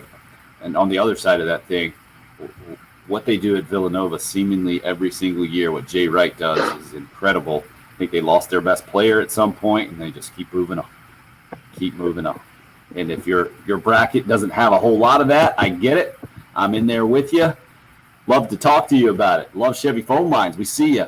Appreciate your patience. We'll get to you as we continue to roll on when we come right back. 803-404-6100 is the number. You can call or text. Gamecock Baseball, a wildly notable weekend for multiple reasons as well at Vanderbilt. Starting off SEC play, surviving and avoiding the sweep. Ended up 1-2. Plenty to talk about there as well. Glad you're with us on a Monday morning. You're listening to the early game here on 107.5 Game.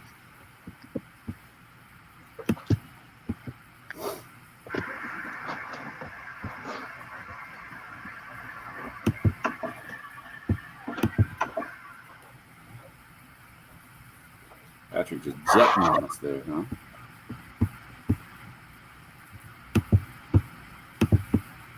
All right, let's see what you guys are talking about.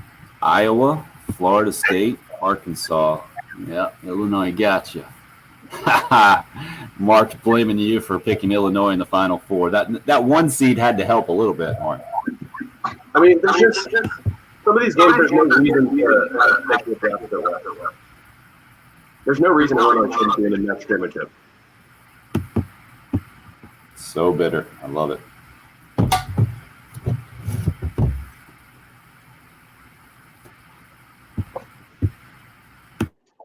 Yeah. Owenor is the other kid's name.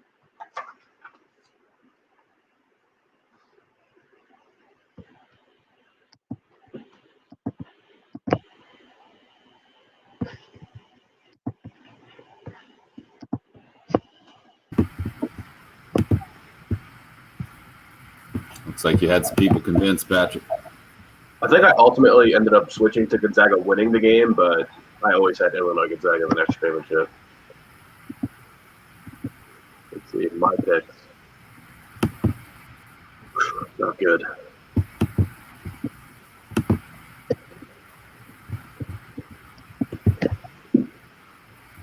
If it gets slow later in the week, I have fun topics. I have a couple fun topics too. Well, don't tease us, man. You got to let everybody know. Right now, Yeah. it involves some setup. One is who's the biggest idiot game.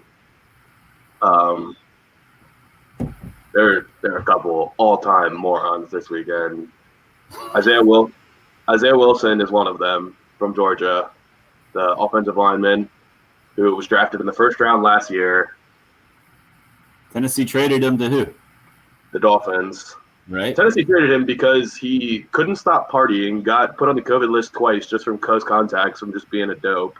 He got a DUI because he was doing donuts in an intersection, drove into a wall, failed a drug test. So they traded him for a pick swap. He lasted less than a week in Miami because he missed his physical, missed 2 team meetings and workouts that he had committed to. And then there was a video of him dancing shirtless on a car at South Beach when he was supposed to be at a workout. So they just got rid of him. Just freaking idiot. He should never get picked back up again. There were red flags all over him when he was coming out too. And then the other one was this Cubs prospect, Jesus Camargo, who was arrested with 21 pounds of meth and Oxycontin in his game bag.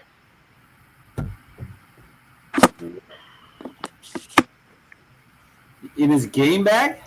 It was like it was in the locker room. Yeah, I think they had it in the locker room.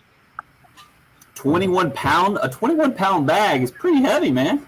Exactly. I don't condone using meth before a baseball game, but if you are, like, maybe just make it less obvious and just bring a little bit. Wrap it up in a sock or something. I don't know. Wow. I don't know. I assume meth doesn't smell, but 21 pounds. They're gonna be like, dude, this is more than clothes in this bag. What do you got in here? So how did they find it? I don't know. I just know they found it. It was just an all-time headline. I screenshot it and didn't want to forget it.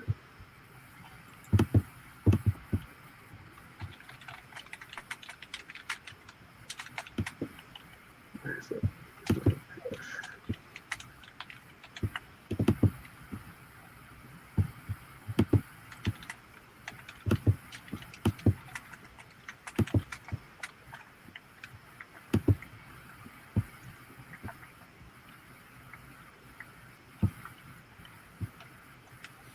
See if I can get a women's bracket up here.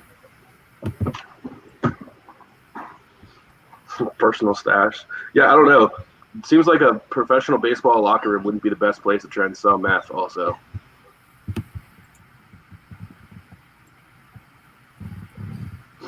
Let's see, was there a single upset? I'm not seeing one. I'm not seeing a single upset. Man. Yep, not a single one. Let's see, 1, 2, 3, 4, 5, 6, 7, 8. Wow.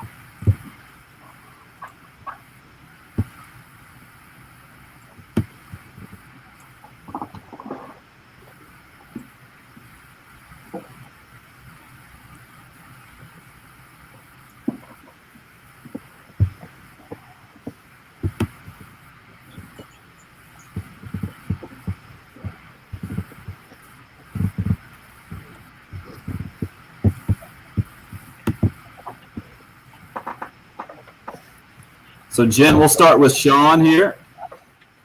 Okay. We'll do that. And do you have an age on him? I do not. Can you ask him how old he is? I think he's either 8 or 9. Oh, okay. Hang on.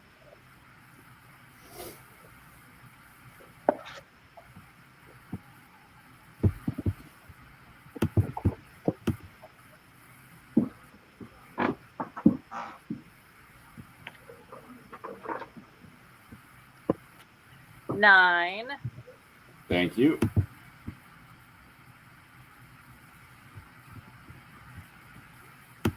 I mean, Craig, you understand the odds are with you in that statement, right? It's like telling me I'm not a good golfer.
Tee it up at Williams-Brice. Yes, tee it up at Williams-Brice.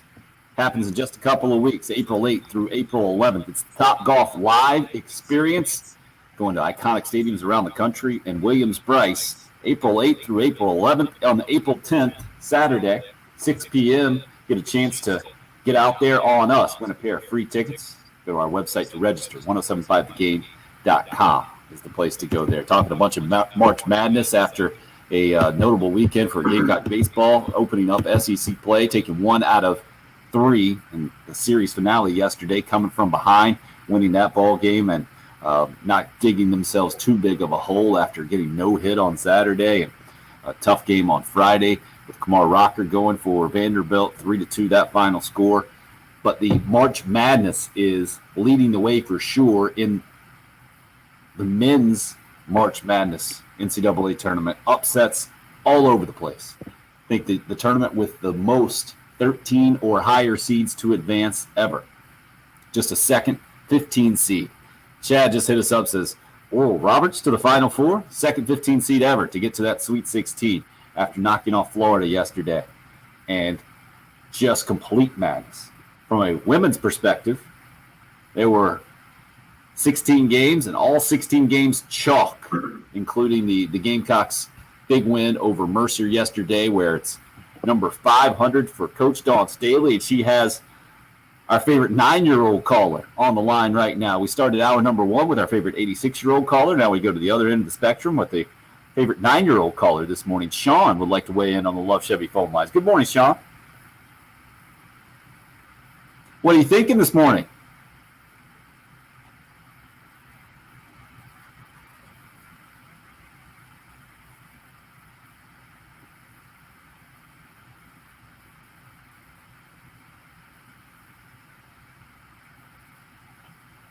Sean, I'm wondering, have you done anything 500 times in your life to this point?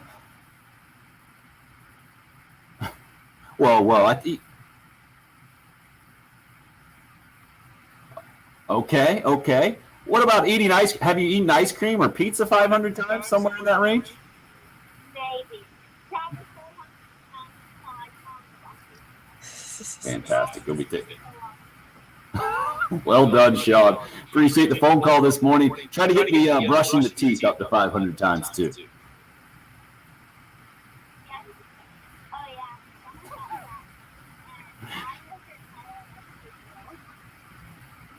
Well done, sir. Well done. Sean, an experienced caller on the program in his second year in the show, starting us off here as we kick off the second half of the program. We're going to keep it rolling on the Love Chevy phone lines. Close in age, I think, or maybe it's maturity. I'm not sure which. Rocky's up next on the Love Chevy phone lines talking about March Madness. Good morning, sir. Good morning, man. I got that young fella about 50 years. Oh, that's it? No, not bad at all. I would have guessed at least 75. Young at heart.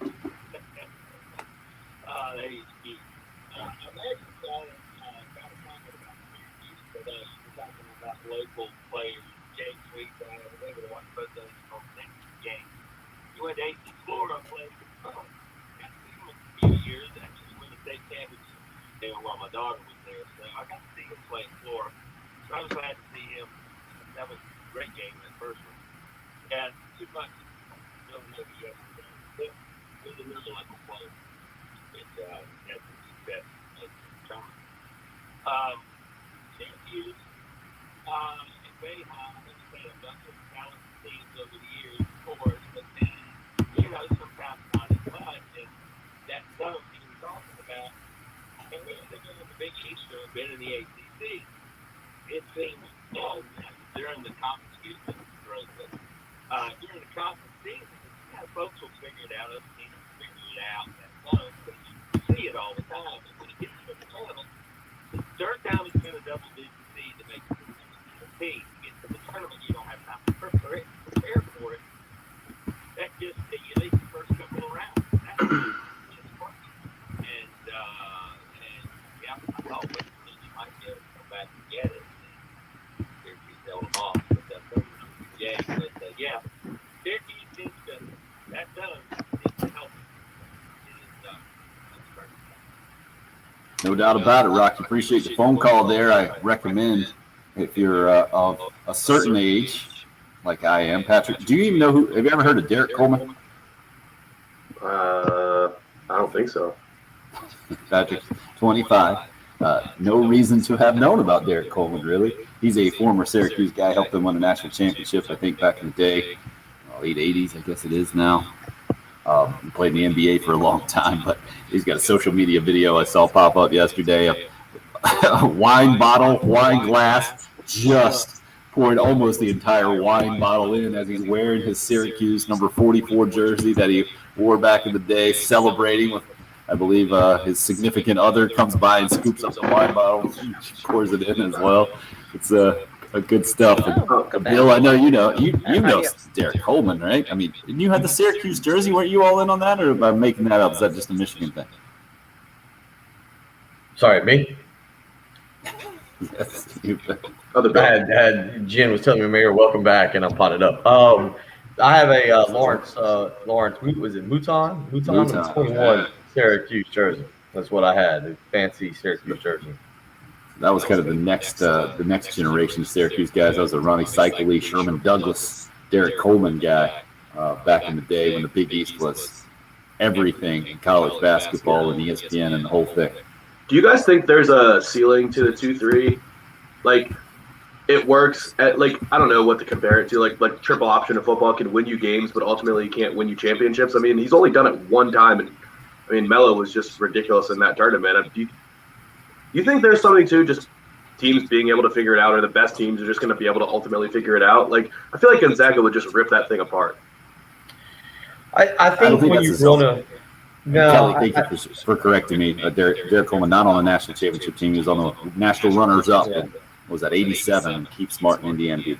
Yeah, no, I don't think so. As a person who liked to employ zone when I coached at the high school level and everything, I do think there are certain times. Let's use South Carolina as the example this year that went zone on Georgia, and Georgia had an off-night shooting. I think they were 3 of 21 that night, Tim, or 4 of 27, something ridiculous. I think in a one-off scenario in the NCAA tournament, a zone can be extremely effective, but I also think it's who you play. And I am with you, Patrick, that a Gonzaga, I think, is built to handle the zone better than most programs. But I think a zone can be very, very effective, especially if you've got length out top that can really disrupt passing lanes and make it more difficult to swing the ball from side to side. So I'm okay with the zone. You got to know how to play it. The communication, because you get lost on the transition from the top of the wing to the corner and then down to the short corner. People can eat you alive if you're not careful. To me, this gets into like a confidence and a momentum thing. I'll make the comparison. We saw it over the weekend. So weird. It's not just basketball, right? Because you start hitting threes. You see your teammates hit threes for whatever reason. I think you have more confidence shooting basketball, and that helps, especially against the zone where you're going to get some wide open looks. And you see it the other way as well. If other guys aren't hitting shots, sometimes it just can be a nightmare. But I don't think it's necessarily a zone-specific thing. I think it's more about a confidence and just a shooting thing, matchup thing maybe as well. But you see it in baseball too, man. Because that what we just saw over the weekend is one of the dangest things I've ever seen. Obviously, the 22-game win streak that Carolina had in the NCAA tournament when they won the back-to-back national championships and played for a third, top of the list. Number 2 in my lifetime now, of watching Carolina baseball. Number 3. I got to put back home runs against Georgia in that super regional. But was that 06, I think? But now number 3, 36 straight outs. 36 batters came to the plate and 36 outs for the Gamecocks, and then back-to-back home runs yesterday, sparking the big comeback win against Vandy, where I get it. I'm not trying to tell you that that's going to spur the Gamecocks on to a tremendous season or anything like that, because you got Florida coming to town this weekend, and it's a tremendously difficult schedule where it was the top 5 teams in the country, I think, ranked a week or two ago that the Gamecocks play against. It doesn't get easier, and it's going to be a big-time challenge, and that was a rough stretch, 6 straight losses after starting 11-0. But bouncing back and avoiding a sweep and basically picking up 2 games in the standings, right?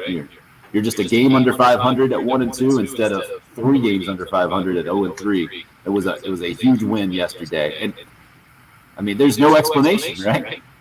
I think that the momentum goes both ways. Brady Allen pops a home run out, and Braylon Wimmer's up next. Got to feel a lot better than he had his previous, 4 at-bats or whatever, when the guy in front of him got out and the whole thing. And to hit back-to-back home runs after 36 consecutive outs is nuts. And that win yesterday did show some grit. If nothing else, showed some grit and some character in a game that would have been relatively easy to continue to stay down and not lose or not win, not score enough runs to win a ball game. Carolina got the win yesterday and showed some grit and showed, I think, some Gamecock fans, maybe the more optimistic ones. I get it if you're a pessimist out there and you're going to just hang on that tough stretch of 6 games and 6 losses and no hit on Saturday and the whole thing. But yesterday was impressive to me anyway in that way. And it shows to me how momentum can go. I know that might be a bit of a stretch to go from baseball to basketball and compare the Syracuse zone, but I think there's something to it. Well, for baseball, look, it's South Carolina baseball, and whether you want to agree or disagree, Texas and Vanderbilt are very good programs. There's no question about that, but it's unacceptable for South Carolina to be 1-5 in those 6 games. South Carolina baseball is better than that. And, thank goodness they won yesterday, because 0-6 would have been an absolute disaster. But South Carolina baseball is expected to be better. They're expected to be competitive with the top teams in the country. So winning yesterday was big, but you still expect more from them. Now, we'll see. You get the home series this weekend. Florida's a good baseball team. We know that. And they've got to win. It's a must-win series this weekend in terms of looking way down the road into regionals and into super regionals. And you've got to have a little bit of a shine on your resume when we get to that point. There is obviously the SEC is very good. I mean, look at what happened to Arkansas on Friday night. Did you guys see the score of the Alabama-Arkansas game on Friday night? Is that 16-1? Is that what it turned out? 16-1. I mean, I get it. The SEC baseball is difficult, but South Carolina is expected to be a good baseball program. And, Kumar Rocker and Jack Leiter are very good pitchers. We'll see how they bounce back this weekend. I said going into the Texas series, that if you just focused on the weekend series, 9 games, 5-4 is what you were hoping to come out of there with. I feel like right now best case scenario was 3-6. That would put you at 3-3 in conference play. And I got to admit, it's not what I said would be what you want. But I think if you come out of the Vanderbilt and the Florida series at 500 in conference play, you like where things are going with this baseball team. But I think it's Citadel midweek. Am I right on that? I just saw the Citadel midweek this week. It's a big game. You can't lose. Let's be honest. When we talk about this baseball team, we're talking about regionals and super regionals and hosting. You can't lose another midweek game. Those come into play, and you need to win this series next weekend. And hopefully what happened on Sunday is kind of the turning point back in the positive direction of momentum. Yeah, Citadel coming up tomorrow night, Founders Park, 7 p.m. First pitch for that, the exact same time. The USC women's basketball team will be taking on an Oregon State team that just blew out Florida State. And again, all chalk in the women's bracket to start, and all, I guess not all, but a lot of mayhem in the March Madness version of the men's tournament that will continue to break down for you as we roll on. From an SEC baseball perspective, Florida starting its conference slate with a 3-game sweep against Texas A&M.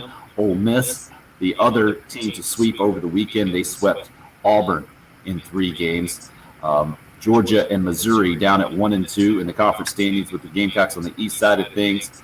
And Vandy and Tennessee, Kentucky are the 3 other teams that started their SEC East conference slates, taking 2 out of 3. Arkansas, Mississippi State also on the plus side of 500, while it's LSU and Alabama on the low side of that thing. So after Alabama got that big win against Arkansas ends up winning 2 out of 3 on the series. Quite the start to SEC baseball, quite the start to the NCAA tournament on the men's side of things, and certainly for the Carolina women, we'll continue to discuss this morning. 803-404-6100 is the number if you'd like to call or text. It's the early game on 107.5.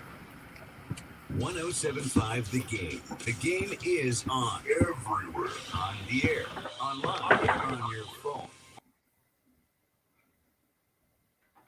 Do I have something here?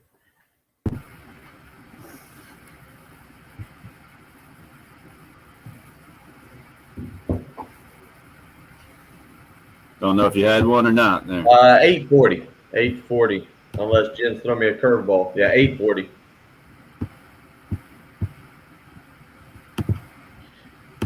The old 840, AAA.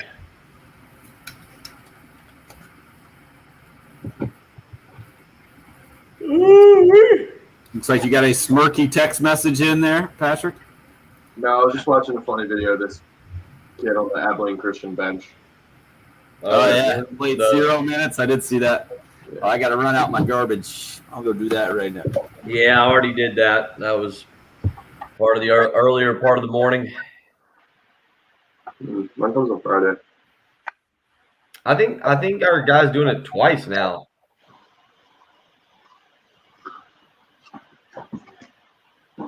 Yeah, we always had it twice a week at home. I don't know why it's only recycling every 2 weeks is brutal. Yeah, I had a bunch of trash I had to get out. I got 1 bag left that I'll take with me to my other office and throw it in the dumpster there. Oh, man.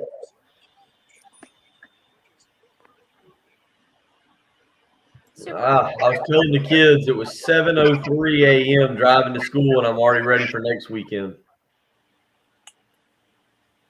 Nice. Yeah. Always a great sign when it's that early in the morning. You're like, oh. Super. Internet just went out here. That's helpful. Internet went out? Yep. I didn't have Wi-Fi all weekend. I couldn't figure out how to get what was on with the Wi-Fi there. Well, it seemed to be okay, till a few minutes ago, and then I did something horrible. I tried to print, which we found out, that's what was causing the issues, and Ed addressed that. Yep.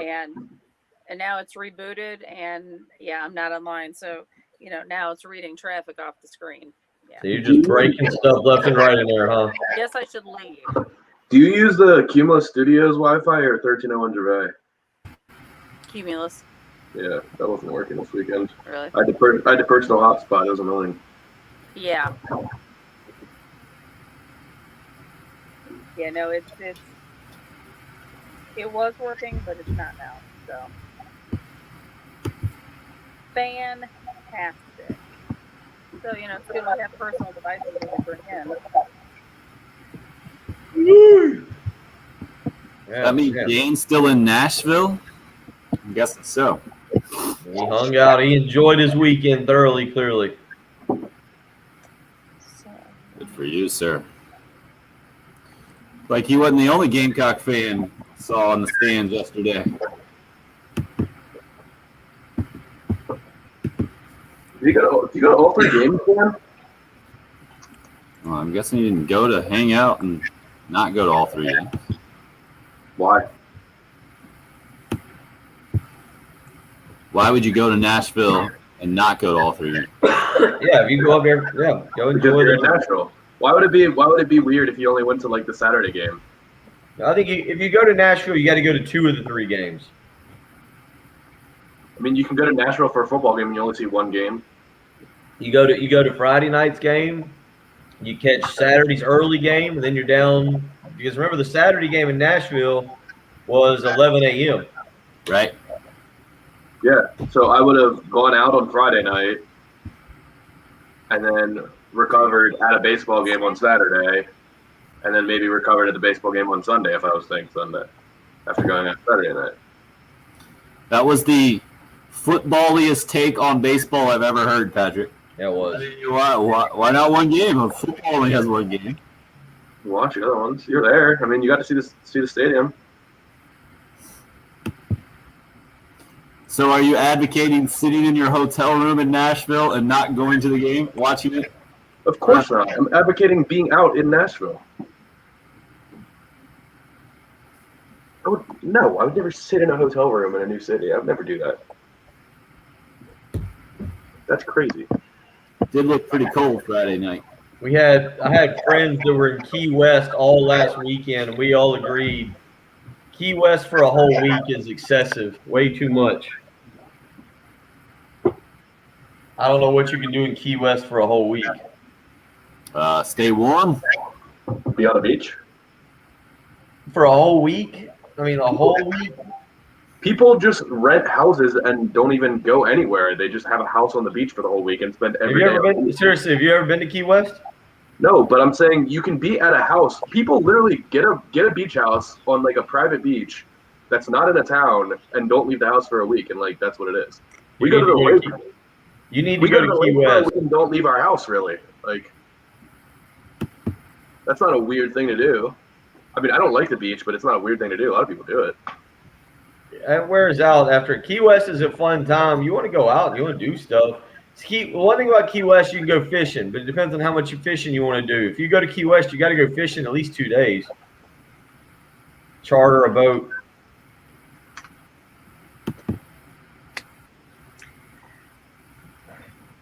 Well, I mean, I wouldn't want to just sit in the house all week. I'm kind of with you, but I think there's a lot of people that are content to just sit on a beach for a week and not have to worry about anything other than sitting on a beach. I can't sit on the beach for a week. I'm good for about 3 or 4 days. Yeah, exactly, Craig. All right, we're about to check in. Chris is joking, I'm hoping. Travis, a lot of fishing. I'm with you, Craig.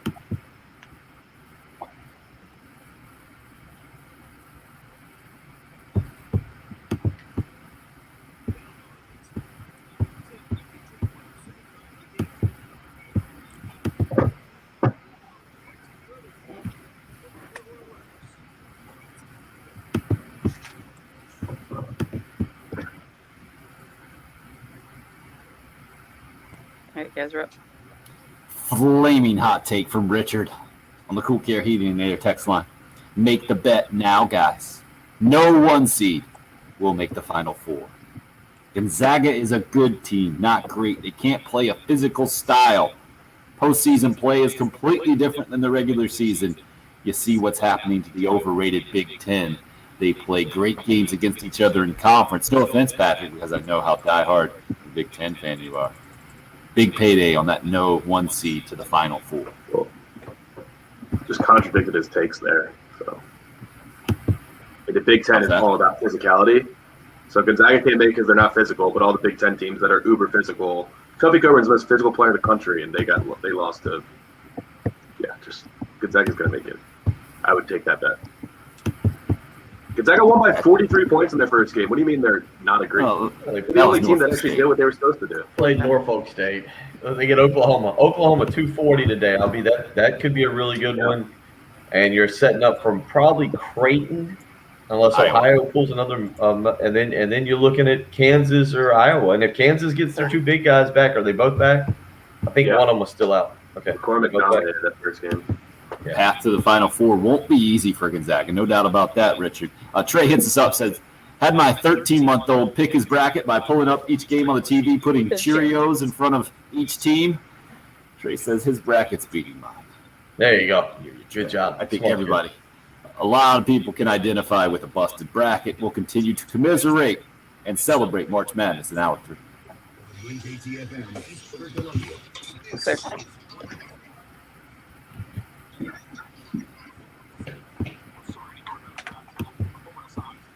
2 threes and a 10 in the Final Four left. Let's figure out what Chris's 10 is. Maryland. And Maryland, you're right. That was pretty quick. Nice work, detective. There's only 10 left, aren't they? Yes. Yeah, only 10 left that I see. Oh. Yeah, Rutgers should have won that game, man.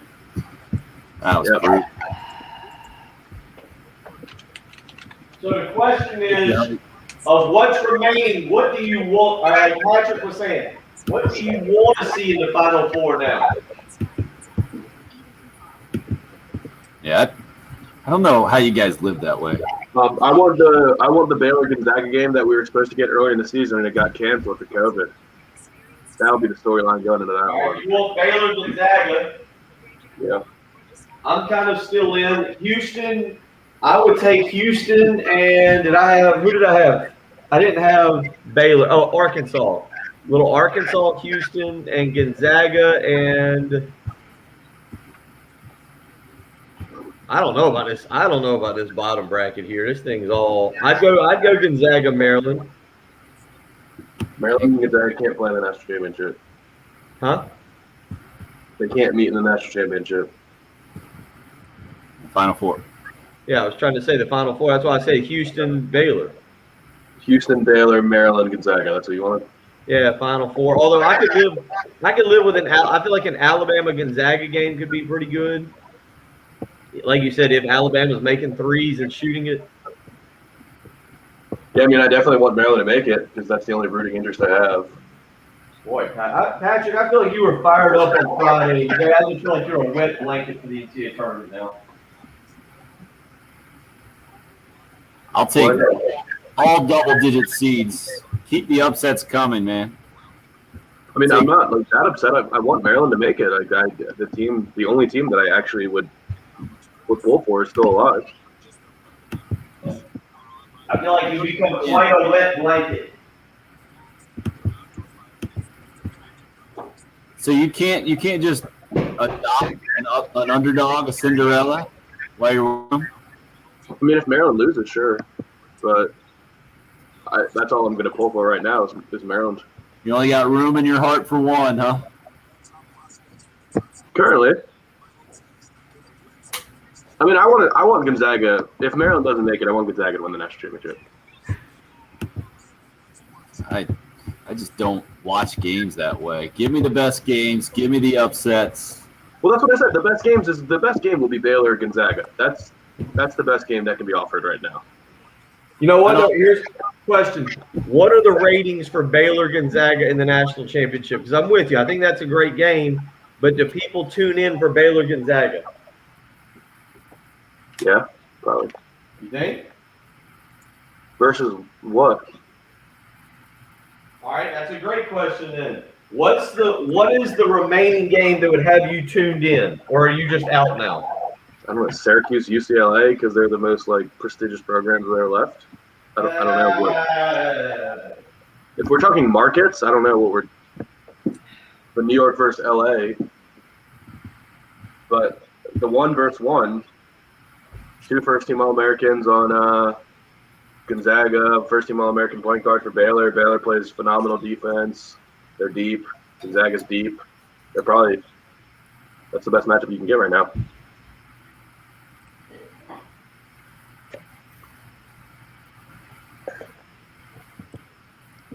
If anybody's making a run, I want Oral Roberts to be at Arkansas. Well, I finally broke down yesterday morning. I drank coffee with creamer in it. Oh, I thought that was going to be your Saturday. Saturday, dude. Saturday, huh? What did I do Saturday? I tell you what, I went back to the doctor on Friday for a follow-up, and there's nothing like the doctor looking at you and going, I think you were a lot sicker than we realized. Okay. Thanks, Doc. Thank you.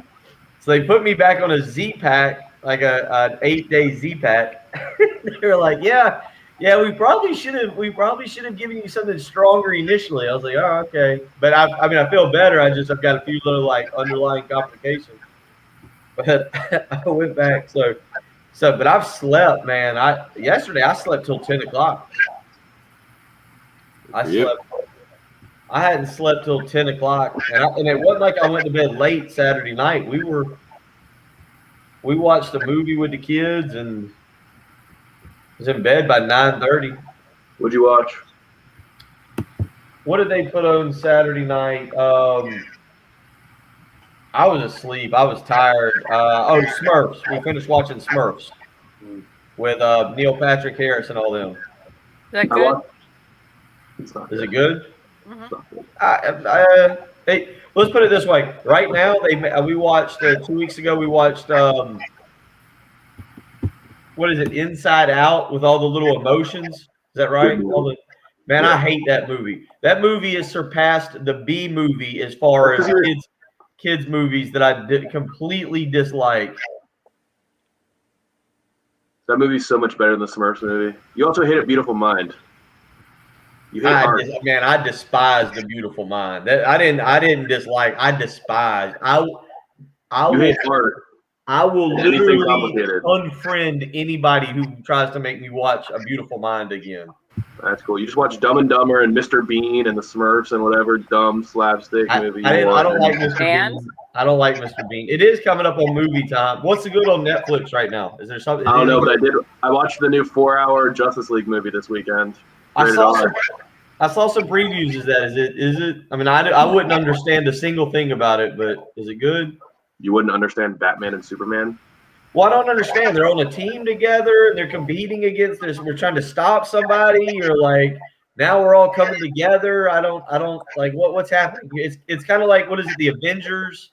What was the Super War where you got one side and they're battling the other, and it's like Iron Man versus Captain America, or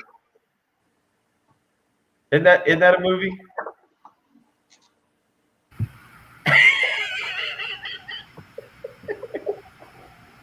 No. Of course you didn't understand A Beautiful Mind. The Justice League's too foreign a concept. Wait, yeah, I don't. They team up to fight bad guys. That's what the Justice League is. Why has a 25-year-old dude watched the Smurfs and Inside Out? That's what I don't understand, Patrick. Inside Out was wildly reviewed. People loved that movie. I watched it when it came out.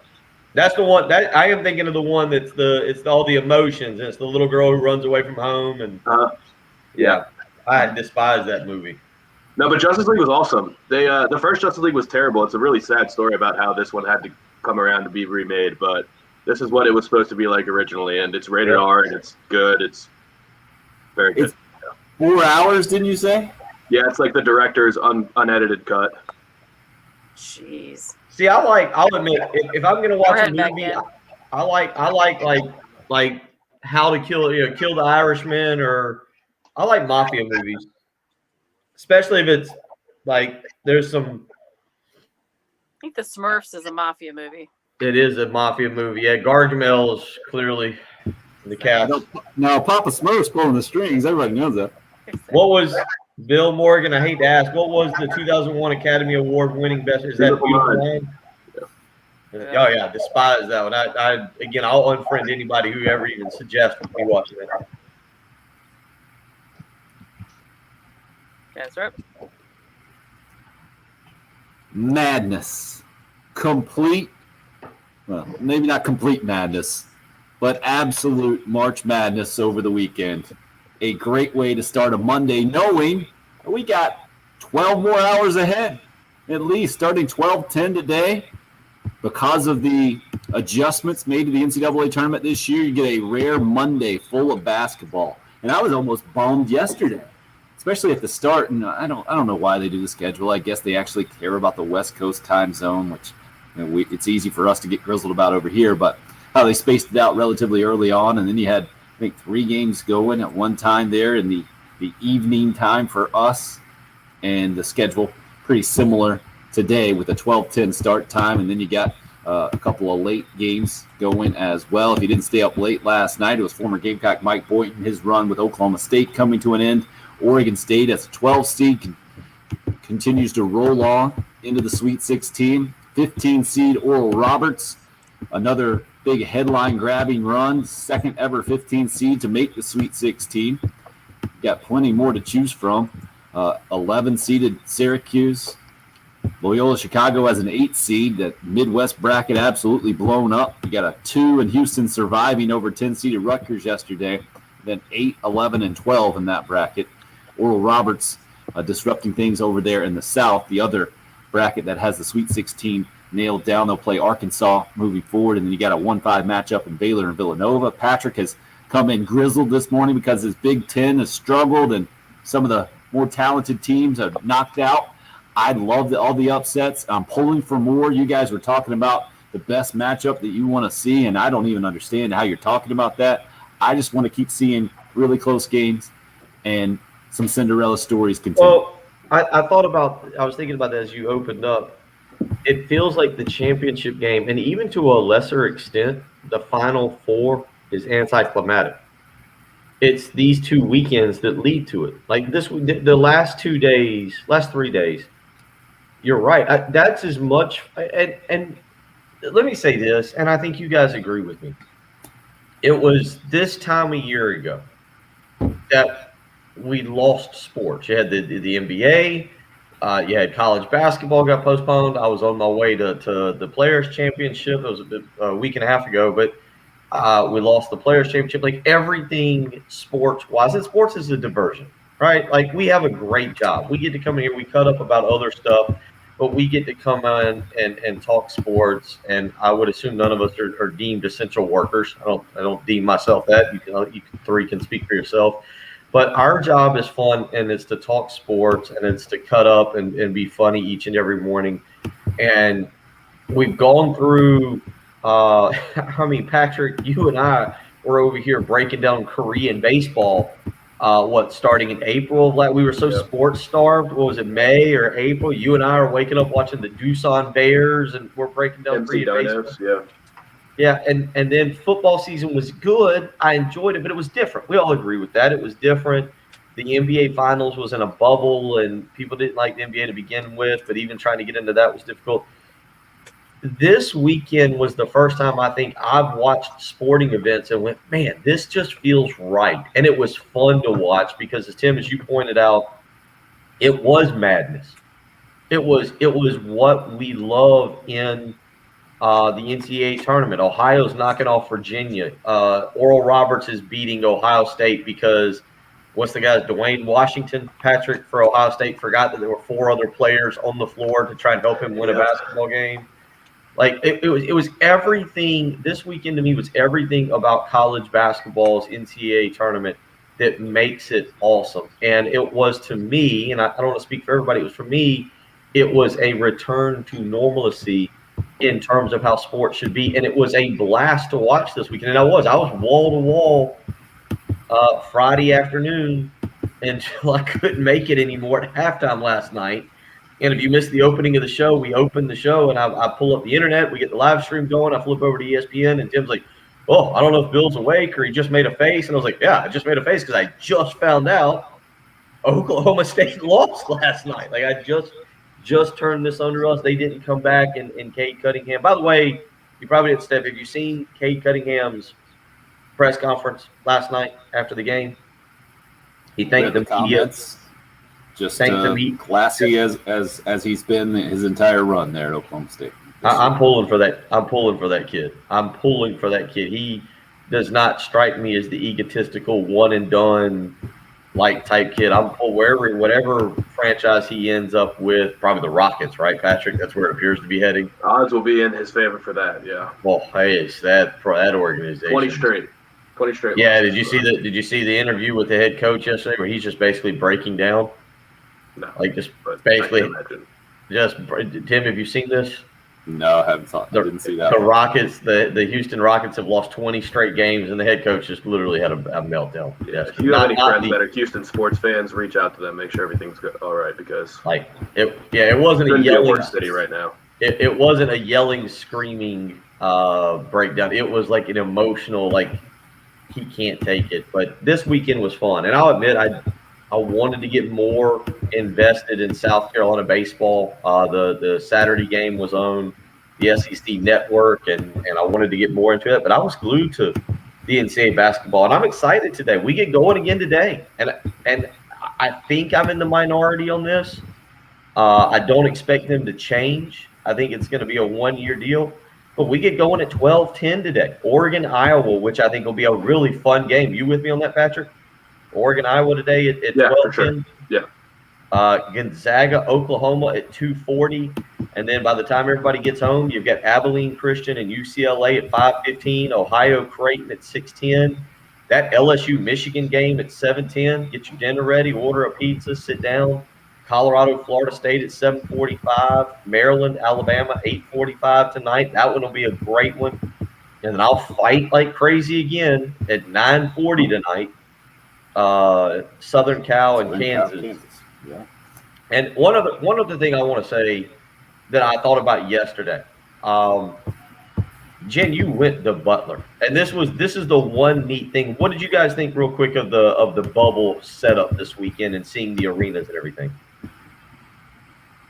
Why do they have so many Powerades? That's the sponsor. But do you see those stands that have like 9 bottles in each one? Each kid's got like 9 bottles to himself. I saw that. I was just fascinated by that the whole time. Like, why does each caddy have so many bottles for one kid? What was funny, I can't remember what player came off the court and he was drinking a Powerade. He had a blue one. And like you said, there's a caddy right there next to him. And it had 4 different like slots for towels. Right. So he drinks part of it, turns around, puts it back in, and then like looks at the other 4. They're all the same color. They were all the same flavor, and he looked at the other 4 like, wonder which one I want to try now. And he reached the top and put a brand new one. Like, I wonder. How much you drink over the course of a game? Surely not that entire caddy's worth. I feel like it was excessive. Ridiculous. But one thing I want to say, because the arena was empty, and you could look at what I guess because when I worked for the Big Spur and I went and covered a lot of South Carolina basketball games in other SEC arenas, I'm always kind of like fascinated just by college basketball arenas because most of them are not cathedrals. They're old school. Like that's what makes a great college basketball arena is an old school venue that's got history and tradition. Jen, we've kind of cut up with you before. When you were at Butler, how often did you go to Hinkle Fieldhouse and go to a basketball game? Well, are you on the phone? Jen's on the phone, or just I don't know. Like, I wonder about it. I looked at that venue and it had some fans in there, but I kind of want to go catch a Butler basketball. It just looked like a neat venue to go watch a basketball game at. Like to go watch, say, if a Butler hosted a good Big East basketball game, it looked like a really neat venue to go catch a basketball game at. Yeah, the environment is just, it's just cool. It's old, it's storied. I mean, we would have fun going to the field house and I'm not one that's likes to run, but like I'd go up on the upper deck and jog and, there's a pool and there used to be and all that, so like we took advantage of so many things within the field house just because it was just a neat place to be. But then to actually be there to watch games, actually got to be on the court one time for a homecoming event, and that was kind of cool. You know, just like to actually be on the court. So yeah, it's a cool place. It was seeing Do somebody we, else. do we have Butler's homecoming queen producing the show this morning? I think that's No. what we just got. No, I was in the court, which I'm so anti all of that. So that was just kind of funny. But I represented my dorm, and I might not have taken it super seriously. That's all. No, not you. I may not remember a whole bunch of it. Just What did you guys make of the bubble setup? That was something that I thought I wasn't sure I was going to get into in the crowd. I got to admit, I thought that I didn't realize they were going to be able to have some of the crowd that they were there. I know it grizzled Patrick to no end, probably to see the Loyola Chicago fan base celebrating and Sister Jean sitting up there. I know you probably just threw things at your brand new 65-inch TV. Hopefully, No, I was in the studio. Oh, well, those TVs aren't. Yeah, they don't. Is that I why would've some of the broken my computers TV. not working? Yeah. Maybe some damage in the studio for that. But what did you Probably guys? good I didn't own any of the equipment. Did you notice? Was it something that you picked up on? Was it NCAA tournament as usual for you with the courts, but the bubble type setup with the fans? Like, was that something that you guys? Because I did notice it throughout the weekend, and I noticed it in a good way, thinking, I don't mind this at all. Because it's a made-for-TV event, and it's not an in-person thing where you have to have a packed, really basketball venue, because that's not what this thing is typically. Yeah, it wasn't different to me watching this tournament compared to previous ones. The only thing that I noticed that you didn't have involved in the mix is those classic cutaways that you always have with the bands, right? You always have the student bands always. And you get who's the famous? Is there a flute player or something? Yeah, a Villanova girl or something back in the day. Yeah, you get some famous cutaways that way. But you always get the emotion at the end of the game. You can go into the crowd and get the tears. You can get the celebration. You have enough fans to do that. So it felt the same to me for the most part. Patrick, what about you? Yeah, I mean, they've just figured out the fanless product. I mean, every sport's done a good job. NBA's got the TVs with the virtual fans there on the side. Hockey's got it figured out. They just drape things over the front section and put sponsors or whatever on there. It always looks good on TV. I didn't even honestly take note of any of it because I'm just so used to it at this point. Literally the only thing I took note of was the excessive amount of water bottles. That's why it was the first thing I said. 803-404-6100, the number in the program. If you would like to join, love to hear some of your thoughts. Well, Grand Canyon University rented two airplanes and brought fans. Yeah, there were fans there. It wasn't. Their student section has a name. It's called like the Havoc or something like that. Oh yeah. Okay. I mean, they put on the national commercials. They've got some money at that school. They've got quite the attendance numbers, or I don't even know. Yeah, their student section is electric at home games. Yeah, they've got quite the enrollment for sure. So they could have done it, but Bill, I think your point is, in the regular season, you can't manufacture what we got over the weekend. I mean, there's always the next game, so you don't have the emotions involved at the end of these games or in the stands for whoever's watching. But that's what we all get attached to, I think, is the emotion for these things, especially with these close games. Yesterday, it was half of the 8 games coming down to a 3-point or less finish, and it's easy to get involved and to get invested in these ball games. On the women's tournament, all chalk so far to this point, and that's a good thing when you're the number 1 seed like the USC women are. Dawn Staley picking up win number 500 in her career last night with a dominant second half, mostly against Mercer, where Aaliyah Boston leads the way with 20 and 18. Ridiculous numbers for her, and Victoria Saxton adding 20 as well as the Gamecocks move on and take on Oregon State. 7 o'clock tip time tomorrow night, a 1 versus 8 game. And again, all chalk on the women's bracket. Yeah, I can't imagine we would all be bitter, but would we be able to be fully bitter today if that had been the case for the men's tournament after 3 straight days of just all chalk? Would we come in and say, oh man, this thing sticks? Or would we not quite feel that way just having the tournament back for the first time in a year? I thought that's what we were going to get more of, is the better teams were going to be able to handle this. And so I fully expected a lot more chalk than this. I wouldn't have been bitter. I really thought that that's what we would get, was the better teams being able to handle the vast majority of games. And so I'm really happy, but I'm shocked that we've seen as many upsets as we have in the first 3 days. So upsets and plenty of madness when it comes to basketball. Gamecock baseball over the weekend.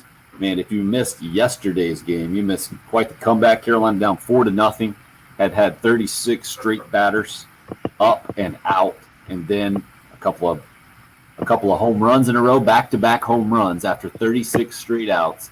And Mark Kingston ends up getting tossed in the 7th inning when they're down a run, and the Gamecocks come back. We had the classic over-exaggerating text in. I got to give credit to whoever sent this in. Yeah, David said Kingston getting run yesterday may have saved their season.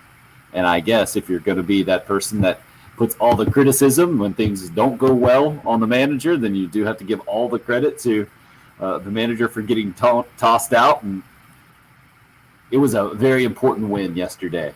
We'll see what Carolina can do, having now avoided the sweep, stop the 6-game losing streak. Citadel up next tomorrow night, and then Florida in Columbia over the weekend. They were one of just 2 SEC teams to sweep the opening weekend. They did it to Texas A&M. Ole Miss did it to Auburn, and that's how things sit. Everybody else, just a 2 out of 3 weekend. And fortunately for the Gamecocks, avoiding that sweep, very important yesterday, and quite the comeback win. Showed some grit, some toughness, and the whole thing. And I know Jan, who weighs in on the live video stream, still in Nashville, having enjoyed the weekend, those 3 games and Broadway. And again, that normalcy that you were talking about, Bill, that the NCAA basketball tournament gave us as sports fans. And then if you're on the road in Nashville, good for you, as we continue to just get more and more action, especially Gamecock football kicking off spring practice as well. Give you some news and notes out of that to add to the mix as we continue to roll on here on a busy March Madness Monday. You're listening to the early game. It's 107.5 game.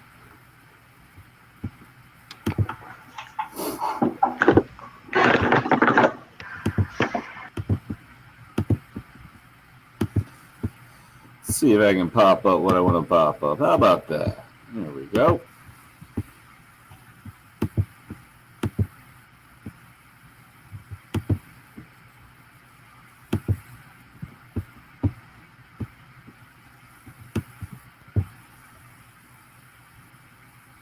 Talking earlier off the air on the live video stream about taking the almost 1-year-old to the park yesterday, and that's quite a chore these days. He was trying to pick up any and everything on the ground there at the park, and they had the rubber type surface. It reminded me basically of what I do at my home every single day these days, being very familiar with my floors. Fortunately, got some help around the house professionally, all the professional help we can get at my house. But Zero Res carpet and air duct cleaning, I recommend they professionally help you out, whether it's at your home or a business. The commercial cleaning division there at Zero Res, working day and night all over the Midlands, following all the CDC guidelines, making sure everything is clean and sanitized. And Zero Res does it differently than any other carpet cleaning service out there. You have a powered water system, a patented powered water system, I'm trying to say. No harsh chemicals involved in their process. That's especially important to me and my family at this point. Also, no leftover soapy residue. That's why my carpets have stayed cleaner longer. Yours can as well. Check them out online, ZeroResColumbia.com. You'll see you can get a great deal right now. 3 rooms of carpet cleaned, only $119 plus a free hallway when you mention me, Tim Hill. That's ZeroResColumbia.com, where you can book online today or give them a call at 803-262-4020. It's Zero Res. Spell it backwards or forwards. It's the right way to clean. Let's get everybody back in here. Oh, there it is.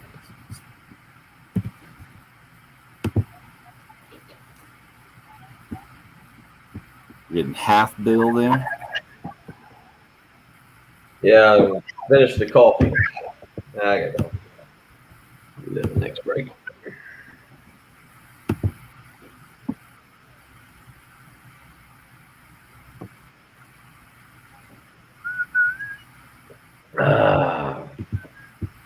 Oh,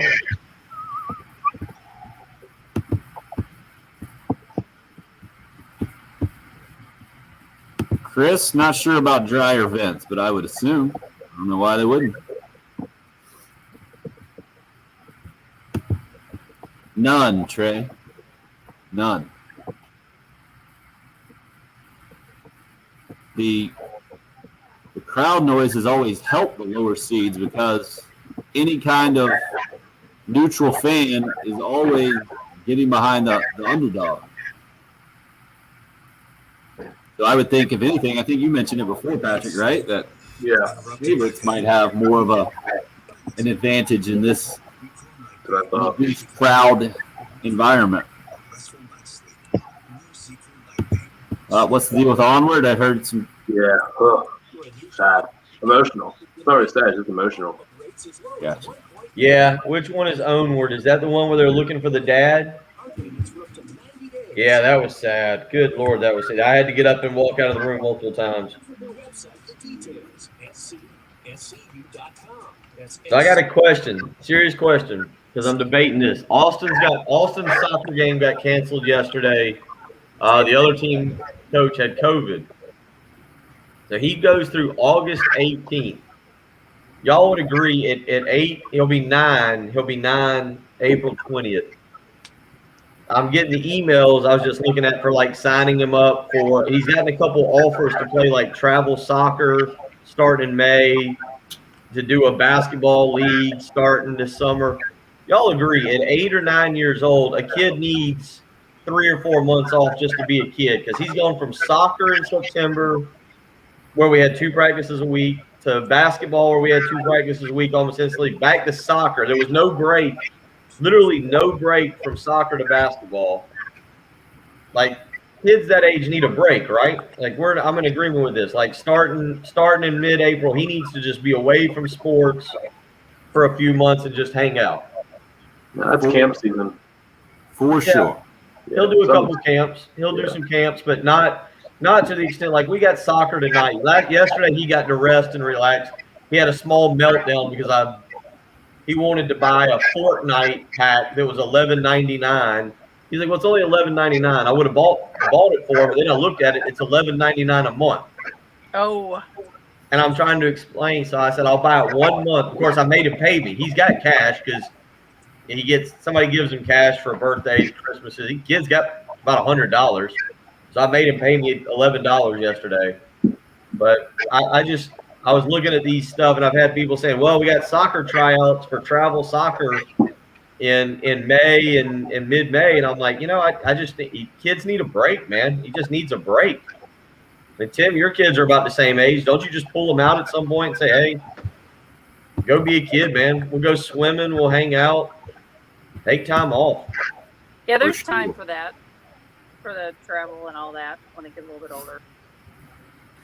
Well, my thought process is I always want their interest and their involvement peaking at about age 14 to 16. Okay. Not these kids that I saw that were already burnt out at that point.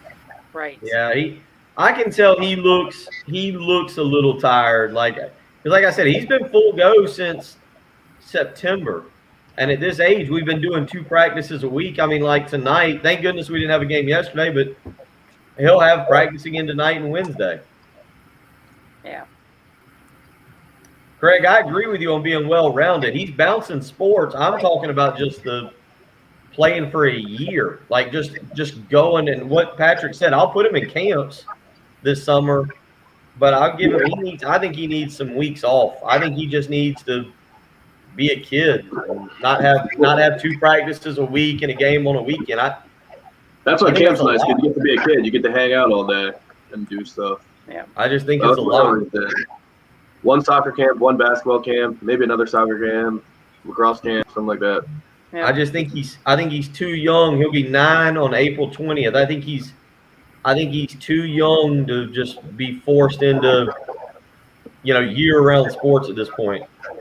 Yep, and don't let the idea that your kid's gonna fall behind or Right. not develop at the other. That's garbage, man. That's people preying on your any kind of insecurity, I think, to get your money.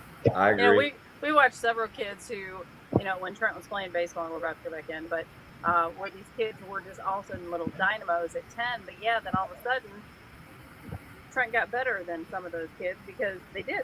They kind of maxed out or peaked out. It wasn't a gradual progression. And not that your kid has to be perfect, but yeah. I mean, Craig, to your point, I'd like him to play flag football because he wants to do that. I like him playing different sports, although he's gotten really good at soccer.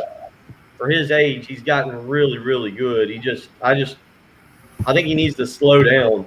Yeah. I'll be honest. Selfishly, as a parent, I need to slow down. I'd love to come home today to relax. I got to go to soccer practice. Yep. All right, guys are up. Some would say it might be the combination of the best of both worlds here. Williams-Brice Stadium, hitting some golf shots. Top Golf Live going to take over Columbia April 8th through the 11th. Top Golf Experience going to iconic stadiums around the country at Williams-Brice. Again, just coming up in a couple of weeks, and we've got a chance for you to win on 1075thegame.com. A pair of tickets to tee off 6 p.m. Saturday, April 10th. Go to our website again, 1075thegame.com to register to win and get to do that for free. I know Bill will be out there about that time on that Saturday, and you got that combo. It'll be a lot of fun. That is Masters weekend as well, so you can keep an eye on that while you're hitting your own shots at Williams-Brice and doing that Top Golf thing. A great time for sure, and you can do it for free. Go to 1075thegame.com to register. Been a great time over this weekend. Bill, I think a lot of what you were saying in the last segment there rings true with me. How I was able to lose myself and almost trick myself that it was just March Madness, like it's always been. And the VCU Oregon thing stunk for VCU that they didn't get to play. Oregon moves on as kind of a no contest because of a COVID issue, I guess, that came out of the Atlantic 10 tournament that lingered for VCU. But the fact that was the only one, and so many games came down to the very last seconds, and we got to see so many upsets, has me totally bought into this tournament. And it doesn't matter to me the matchups that we get the rest of the way. And I get what you're saying. Maybe it'll be anticlimactic.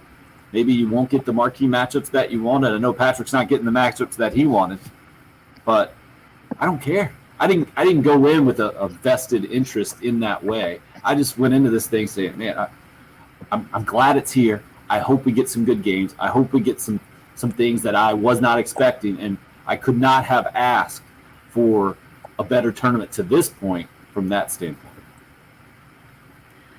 It was, it was fun. It was fun, and to go back to what I said, it's been a long time coming. College football and the NFL was neat, and it was good to see some return to a normal way of life with college football. But I'll admit, even for college football, part of it for me, I can't speak for you guys, is going out and tailgating.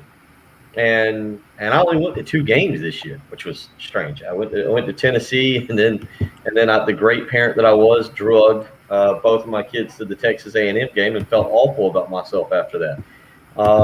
But this weekend I've been to 2 NCAA tournament games. Went to one in Tampa, went to one here in Columbia.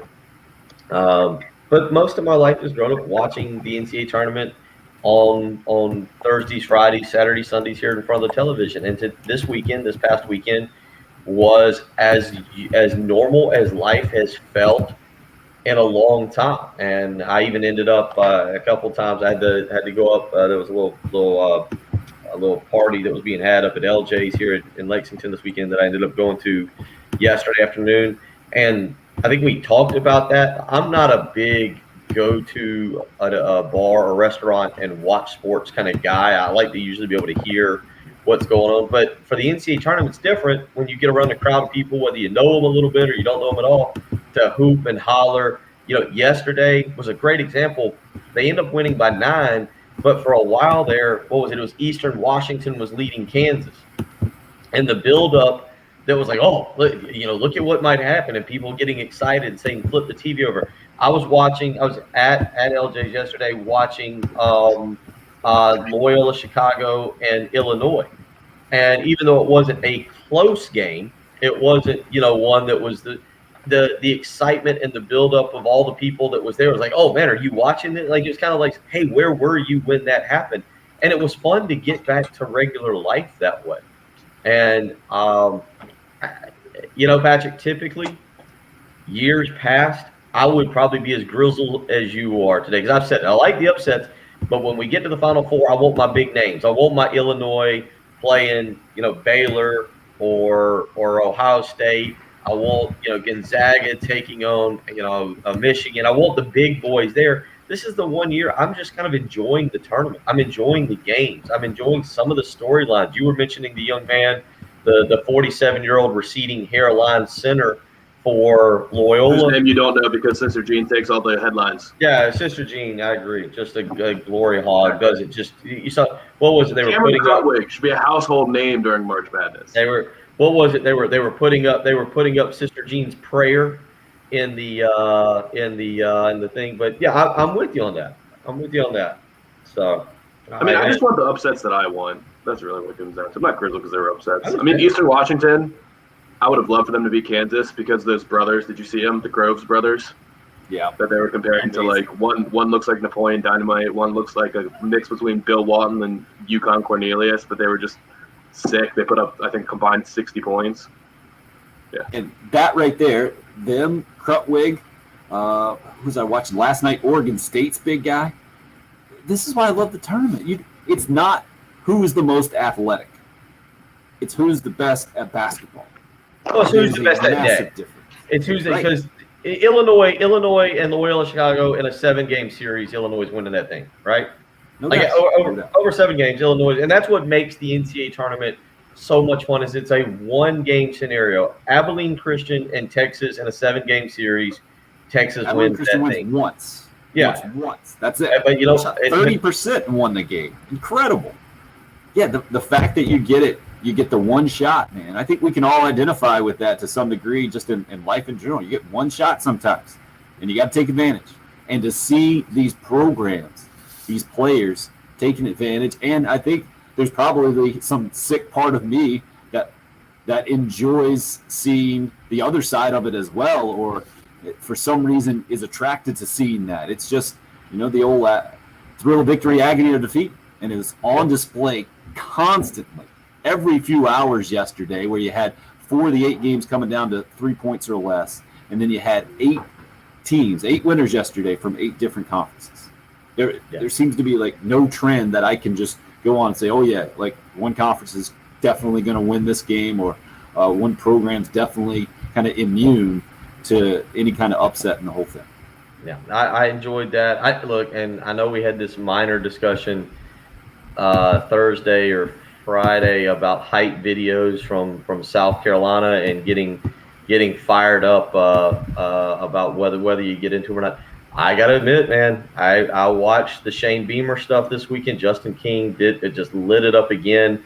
The Shane Beamer video is about 2 minutes long, kind of detailing from when he took the job and talking about earning the players' trust until Saturday morning when he took the field. That was really good. And I put on Twitter, just to change the subject for a minute, because we don't have a whole lot of information. Defensive players are going to meet with the media today after practice, so I'm sure we'll have some audio. We'll see what is said. No word, I don't think, on who is actually meeting with the media. I'll go back and check that here in just a second. I don't know if they put out which players will actually meet with the media. Yeah, I got a few names for you. Jordan Birch, Tonka Hemingway, Mo Kaba, and R.J. Roderick. 11:30. So getting to hear from Jordan Birch will be kind of fun, and Tonka Hemingway. But the videos they put out this weekend and the vibe right now that you get from South Carolina football, I don't know if it's going to result in wins.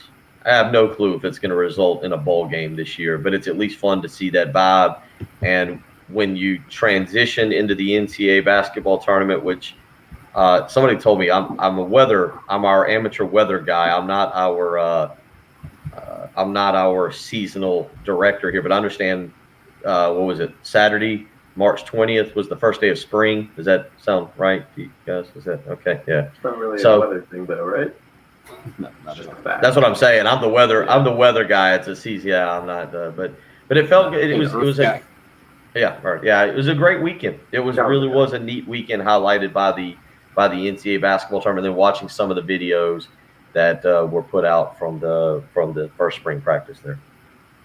Well, I think it might be a bit of an internal struggle for a lot of Gamecock fans, right? Because new is always welcome to some degree, especially after struggles. But then how much for fans who have felt, I think, kind of emotionally just ripped up several times, investing in the past few years. Maybe this is when Will Muschamp will get it going, and seeing the Georgia win a couple of years ago, even seeing the Auburn win this past year, to get their hopes up and then only have it kind of the chair swept out from underneath you, or whatever analogy you want to throw in there. I think that's part of the deal, watching some of the practice stuff and hearing some of the things out of Gamecock football. You also have that maybe in the back of your mind that you're wrestling with, how much you want to get invested. But Shane Beamer is a guy who can convince you, I think, with the words and the videos and the spirit, the energy.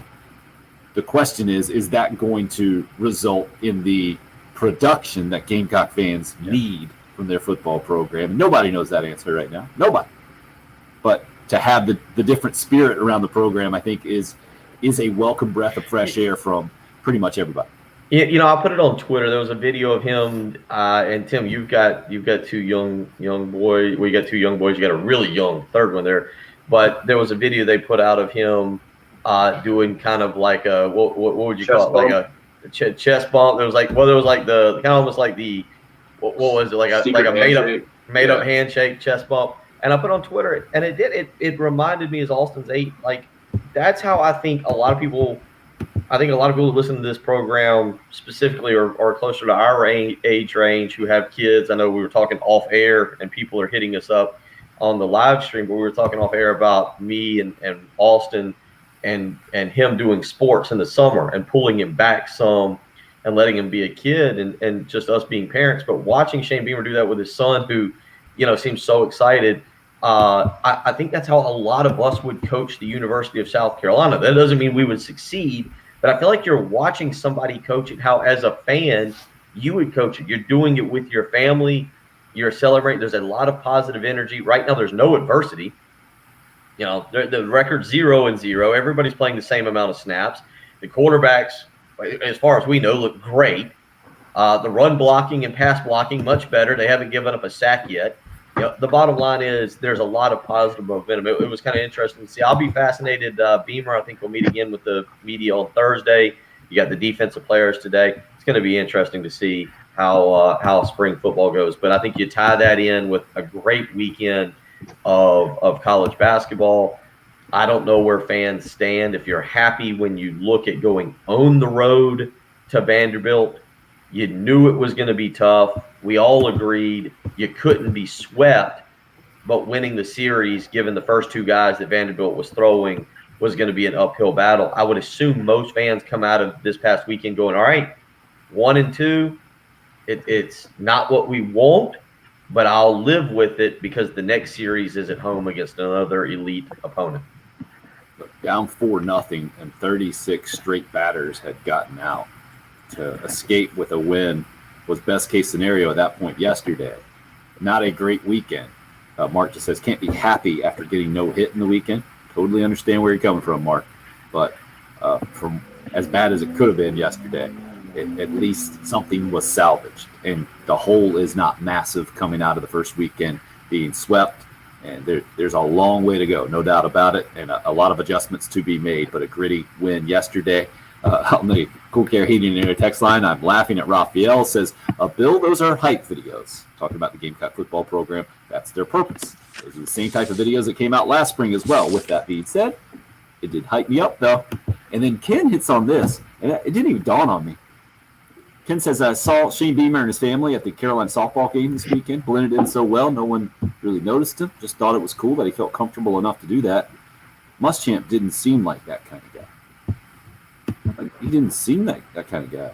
Just thinking, we saw Spurrier go to all kind of games all over the place, so a lot of women's basketball games, and he's not that kind of guy necessarily that he's just going to hang out with his family and whoever wants to come up to him to, talk to him like Shane is. But did we ever see Muschamp at anything? I don't remember anything. High school games. His own kids' high school games. I'm not Not like, it's a different family element. Beamer's kids are younger, but this goes to something that I think a lot of people appreciate. Shane Beamer is embracing the university. Like, there is an element to that Shane Beamer is embracing whereas for Muschamp, Tim, he said it multiple times. He is loyal to who signs his paycheck, whether it was LSU or Auburn or Georgia or Florida. Muschamp's loyalty lied where whatever name was on the what is it, the upper right corner of that paycheck or whatever. Is it upper right, upper left? I guess whichever way you're looking at it, whichever way you're looking at the check. We're looking for a number, but That's right check there in the middle. forever. I Whichever don't- way. You mean like upside down? If I'm looking at the check, right. if I'm looking Upper at the check, I left. think no, the upper left is where Oh, it there you says go. it's got the address. But Where's the bottom line is Muschamp was very blunt about that, right? Like, hey, Yeah, so he was. whoever signs my check, man, I'm so loyal to. It doesn't feel that way with Shane Beamer. Shane Beamer feels like he's invested in the university. It's fun to see, like you said, it doesn't matter for wins and losses. It doesn't matter. His loyalty to the university doesn't mean that South Carolina's winning 10 games next year, but it is at least fun to see. It's also the honeymoon period, and It is. there's still a freeze on recruiting. You can't have guys on campus. There's not much to be done. So, I'll be the negative guy real quick, but we'll see if that keeps up next year What? after one Wait, season. what? But When you say real What? quick, We'll try to pull Patrick out of it. In the I final zig when segment. everyone else zags. Sorry. yeah. Sorry, we got you too excited. You got too all fired. We jumped in on your sister Jean dislike, and we got you happy, and now you're What's their best player's name? Said Cruckwick. it 5 times this morning. You still don't remember it exactly. Who's- Point proven. Break time. I am right, Strongest- Cruckwick. Isn't it You Cruckwick? didn't say it. You're not right. You didn't say anything. Strongest Huh? toss to break ever. Break time. Push the button, Jen. That's what you really wanted to say, isn't it, Patrick? I really wanted to just push the button myself if I was there. I would have immediately done it. No Break sign time. off. Just gotten rid of Sister Jean. Boy, I tell you what, there's going to be nobody that celebrates harder when Loyola gets eliminated than Patrick. No, Loyola's going to win the national championship. Oh, boy. There it is. Let's go to break.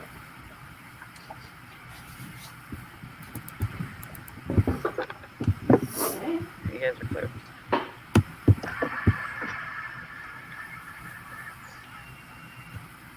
It was actually a little chilly this weekend. I had to cut the heat back on, and thank goodness the heat was working because that is something I need. I had the kids with me this weekend. I needed the heating and air working here in my house. The heat this weekend. The air will be coming up soon. You've been through a Columbia summer, and if you haven't been through a Columbia summer, if you just moved in, you just started listening to the radio show, let me tell you something. Columbia summers, they're warm, tad warm. Your heating and air unit better work, and you better find somebody you can trust, and most importantly, will treat you like a family member. That means they care about you. They want to make sure it's working properly. They're not that worried about how much it costs or making sure that it gets paid. They want to take care of you. Now, with that being said, AAA Heating and Air, still the best in the business. And right now they've got a great deal for you. Get them out to your house and get your heating and air unit inspected. And if something's wrong with it, they will pay you $1,500 to buy back your old unit. Plus, once they buy it back, you got to get a new one, right? That's kind of important. They'll give you 0% financing with no money down on a new unit.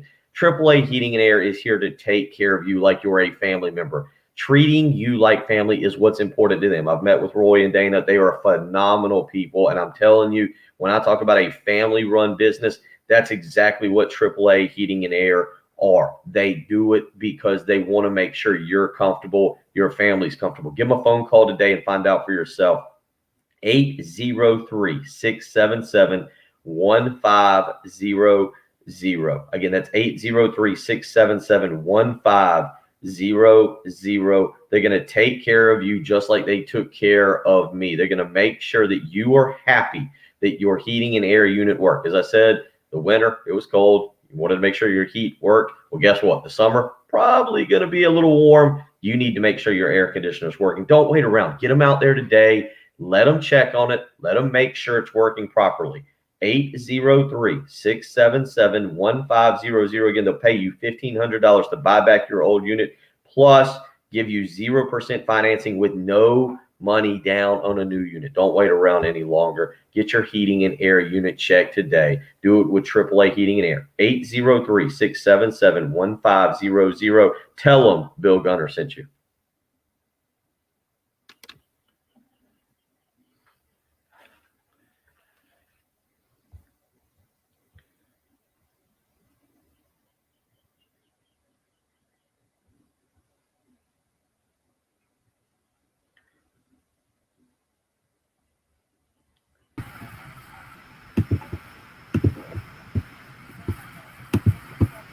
AAA does owe you a raise, Bill.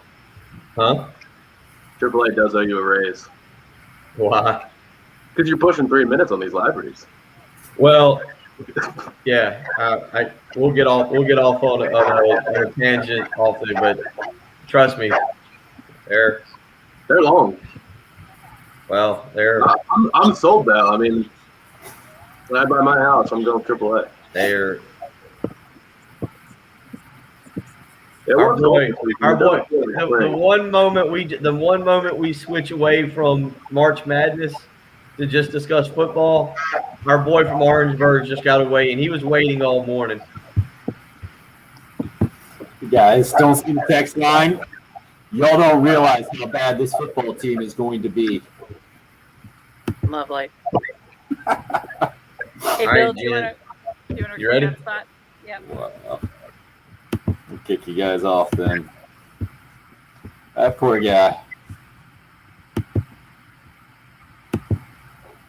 He showed us, didn't he?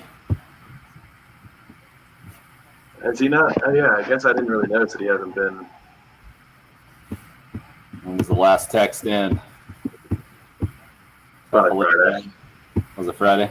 Not Wednesday, actually. The last two have included the curse words.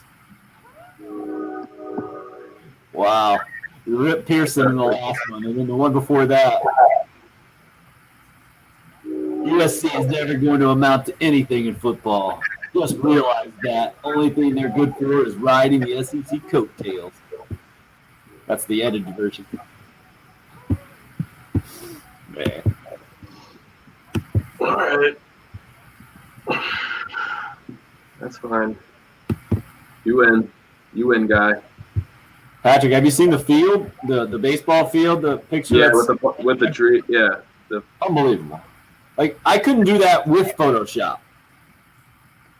I don't really understand. Not really. I don't at all understand how they're able to do that. Me either, man. Incredible. I Do still they have like stencils? Like, what's that?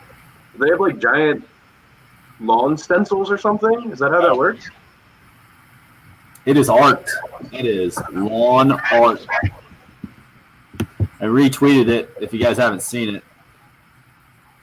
Chris, that's a great point, but that's just hate listening, I believe.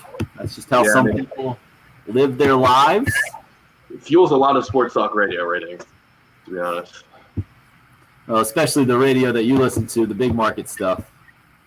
Yeah.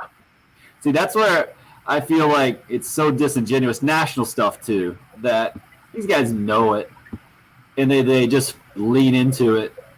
Well, no, I think it's national, not big market. Because, I mean, DC radio is big market radio, but they're all homers. Right, but they don't let those comments go. They love to get them and then just rip them, and they think that's the radio. Yeah. That sucks. Yeah. Well, yeah. I mean, they'll just rip on callers. Were we supposed to do that Grill Bill segment today, or does that start next week? Or no, I got the heads up on that they're just waiting for the rules to get cleared first. Okay.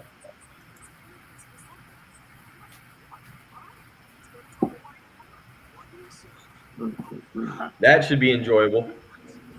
Yep. I feel like that's what our shows are.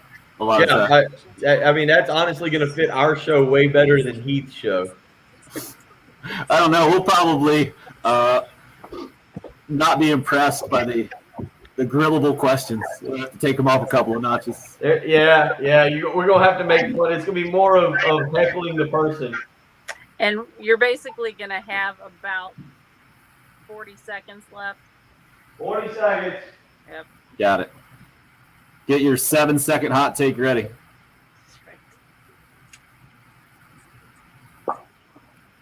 Maybe 45. Yeah, 40 seconds. About right. Bill, would you like to be present for the last few seconds?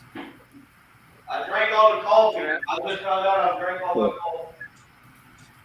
Patrick, 1 through 10, how do you not give March Madness over the weekend an absolute 10? What's the number you would put beside it? Having heard you, it sounds like you would put it at like a 5.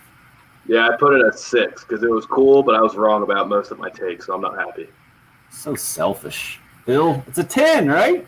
It's a 9.5, buddy. It's a 9. I mean, it's right there at it. It's as good as it could be. Unfortunately, so was your NASCAR pick. Unbelievable. At least we didn't have to hear that for the whole show. That'll do it for the show. Yeah, well, winners win. Done.